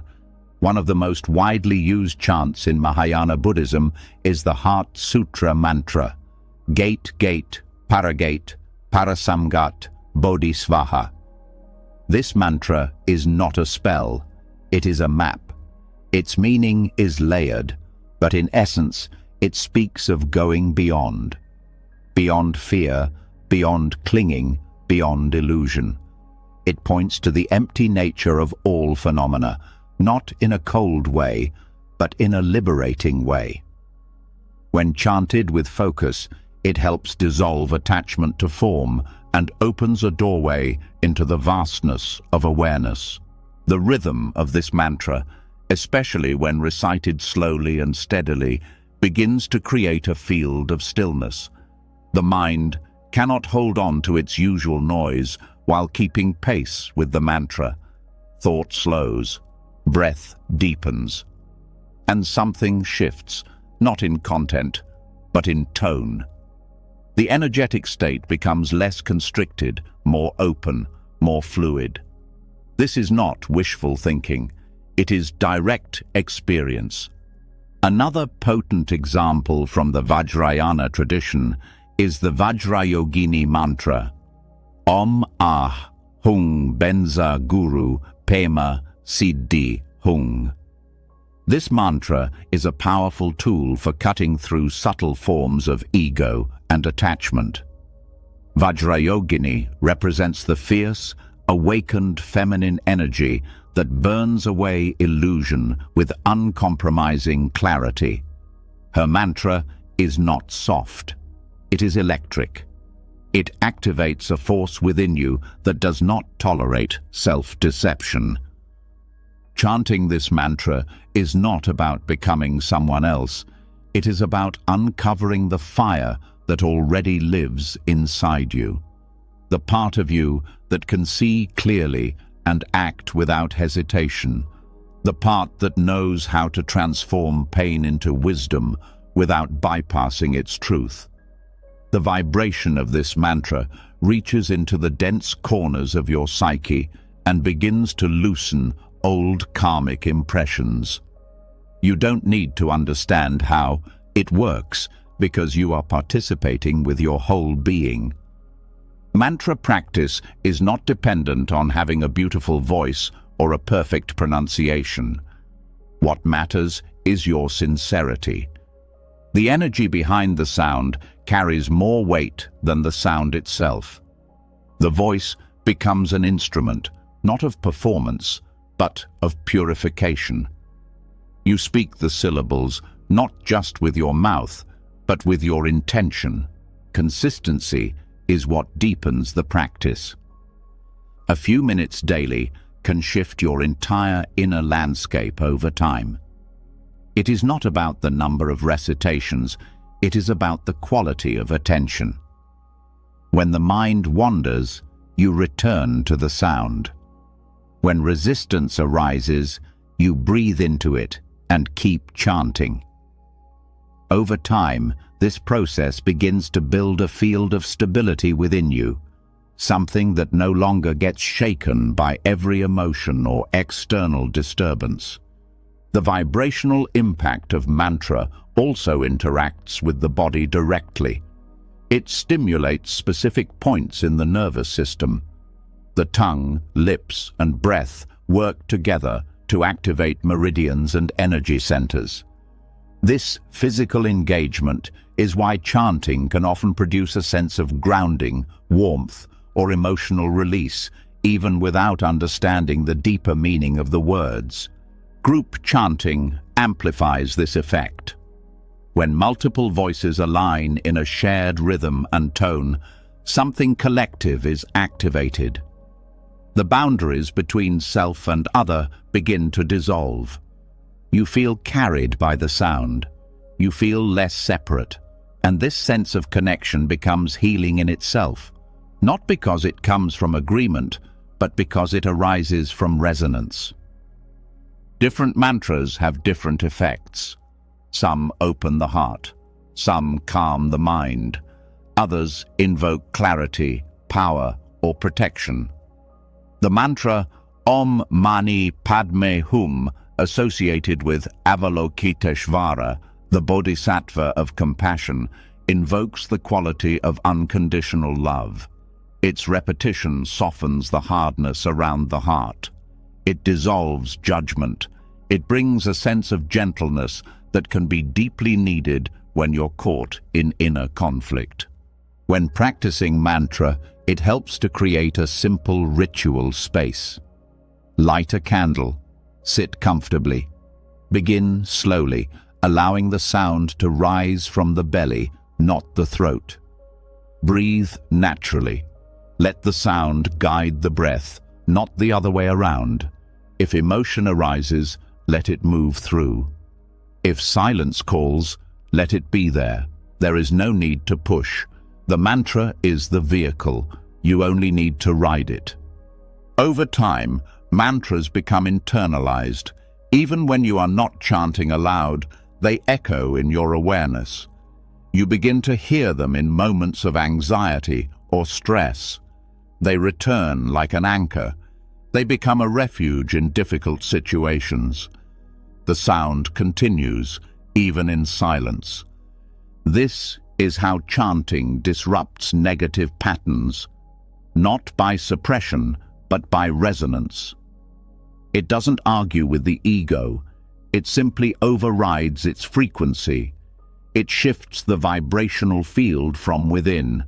And once your inner field shifts, the outer experience begins to respond differently. You become less reactive. You respond with more space. The same challenges appear, but they no longer define you. In this sense, mantra becomes a form of meditation, a focused, embodied meditation that trains the mind to return to the present. That cleanses the inner mirror, that steadies the attention, and in doing so, reveals a more truthful version of your own mind. Chanting also connects you with lineage. The mantras you recite have been recited for centuries. They carry the momentum of millions of practitioners who have walked the path before you. When you chant, you are not alone. You are joining a river that has been flowing for lifetimes, and that connection brings strength, especially in moments when you feel weak. You can explore which mantras speak most deeply to your heart. There is no one right choice. The sound that resonates with you is the sound that heals you. Trust your intuition. Let the vibration choose you. Begin where you are and grow from there. Chanting is not a shortcut. It is not a magical fix. It is a practice. But its power lies in how it bypasses the mind's defenses and reaches into the deeper layers of consciousness. Over time, it builds an inner resonance that no longer matches the frequency of negativity. And when the frequencies no longer match, the negativity falls away on its own.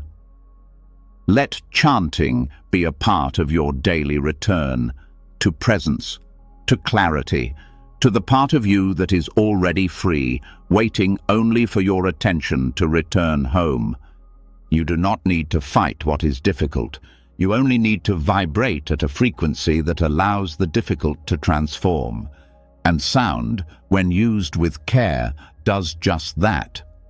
As sound begins to soften the grip of inner resistance, something buried even deeper starts to stir.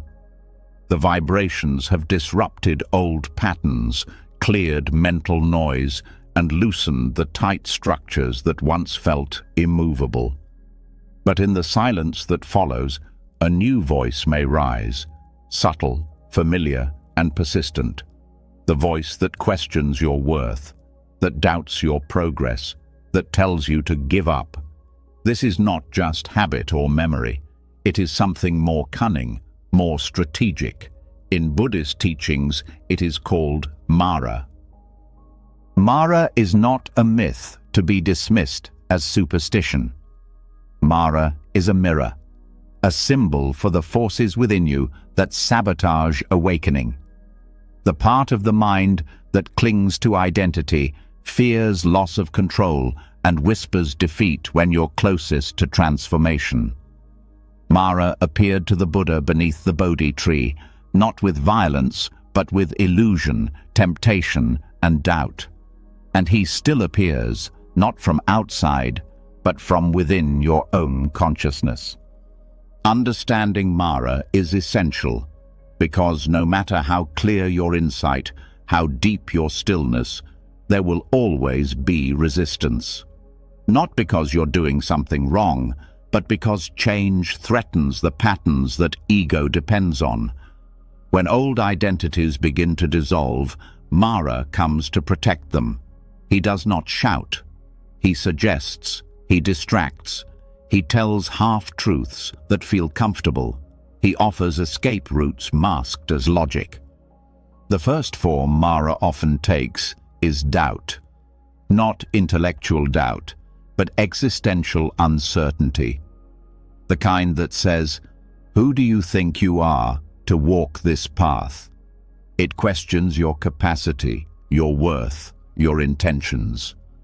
This doubt isn't about truth, it's about fear. It rises precisely when you're expanding, because growth is unstable, and Mara thrives in instability.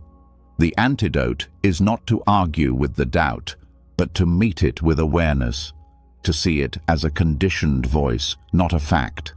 Another form is procrastination. Mara doesn't need to stop your path entirely, just delay it. He tells you there's always tomorrow, that the practice can wait, that you're not ready yet. This subtle voice keeps you in preparation mode forever. You become a student of the path, but never a participant. Overcoming this, Mara means acting despite uncertainty, choosing presence over perfection, stepping into the moment even when it feels inconvenient or messy. Mara also disguises himself as comparison, the voice that measures your progress against others. That tells you you're falling behind, that insists you must keep up to be worthy. This form of resistance keeps you trapped in constant evaluation. Instead of resting in your own experience, you're pulled into performance. The path becomes something to compete in rather than to embody. Releasing this Mara means remembering that awakening is not linear and not personal. It's not about being better, it's about being real. Another form is the inner critic, a voice shaped by shame and fear. It pretends to be helpful, but its purpose is to keep you small. It warns against risk. It punishes imperfection. It feeds on guilt. This voice is often built over years, inherited from external judgment and internalized so deeply it feels like truth. But when seen clearly, it begins to unravel. The way to face this Mara is not with silence, but with loving defiance. You practice kindness toward yourself, not because you believe you deserve it, but because you are undoing a system that never gave it to you. There is also the Mara of distraction, the mind pulled toward stimulation, novelty, and escape. It doesn't want stillness, because stillness reveals too much. So it craves noise, activity, endless motion. This Mara keeps you busy while convincing you that you're progressing. But busyness is not presence. Overcoming this requires discipline, not punishment, but structure, creating space for silence, returning to breath, saying no to what pulls you away from your center. Mara also works through fear, especially fear of emptiness. As you begin to let go of identity, preference, and story, a vast space opens inside. That space can feel terrifying. The ego has no script for it, and so Mara enters with panic. He tells you something's wrong, that you must return to what's familiar, that awakening is dangerous, but what he's really afraid of is freedom. Your job is to stay, to feel the fear and not react, to let the discomfort pass without grabbing onto a story. Facing Mara is not a one-time battle, it is ongoing. He returns in different forms, wearing different masks, sometimes as logic, sometimes as urgency, sometimes as fatigue. Your work is not to defeat him with force, but to recognize him with clarity. The moment you name him, his power weakens, because Mara only survives in darkness. He thrives in hiding. The Buddha didn't argue with Mara. He didn't try to prove anything. He simply saw through the illusion. In some stories, he touched the earth as witness. This gesture reminds you that your truth doesn't need validation, that your path doesn't need approval, that your presence is enough. This kind of presence becomes your strength. You develop the capacity to sit with the voices that arise and not obey them. You listen without believing. You feel without reacting. You stay centered even as the mind storms. That is true power, not control, but unwavering attention. Mara will try to pull you away from practice by reminding you of your failures. He'll say, "You've fallen too many times. You're not who you used to be. You've lost your way." But you don't need to respond. You simply return, over and over, to the breath, to the body, to this moment. The return itself is victory. Recognizing Mara also helps you be gentler with others. When you see their reactivity, you remember your own. You don't take their harshness personally because you know what it's like to be caught in confusion. You stop fighting them. You start seeing the Mara in them too, and you meet it with the same clarity and compassion. The mind wants awakening to be free of obstacles, but Mara is part of the path. He is the tension that forces you to grow. He is the resistance that shapes your inner strength.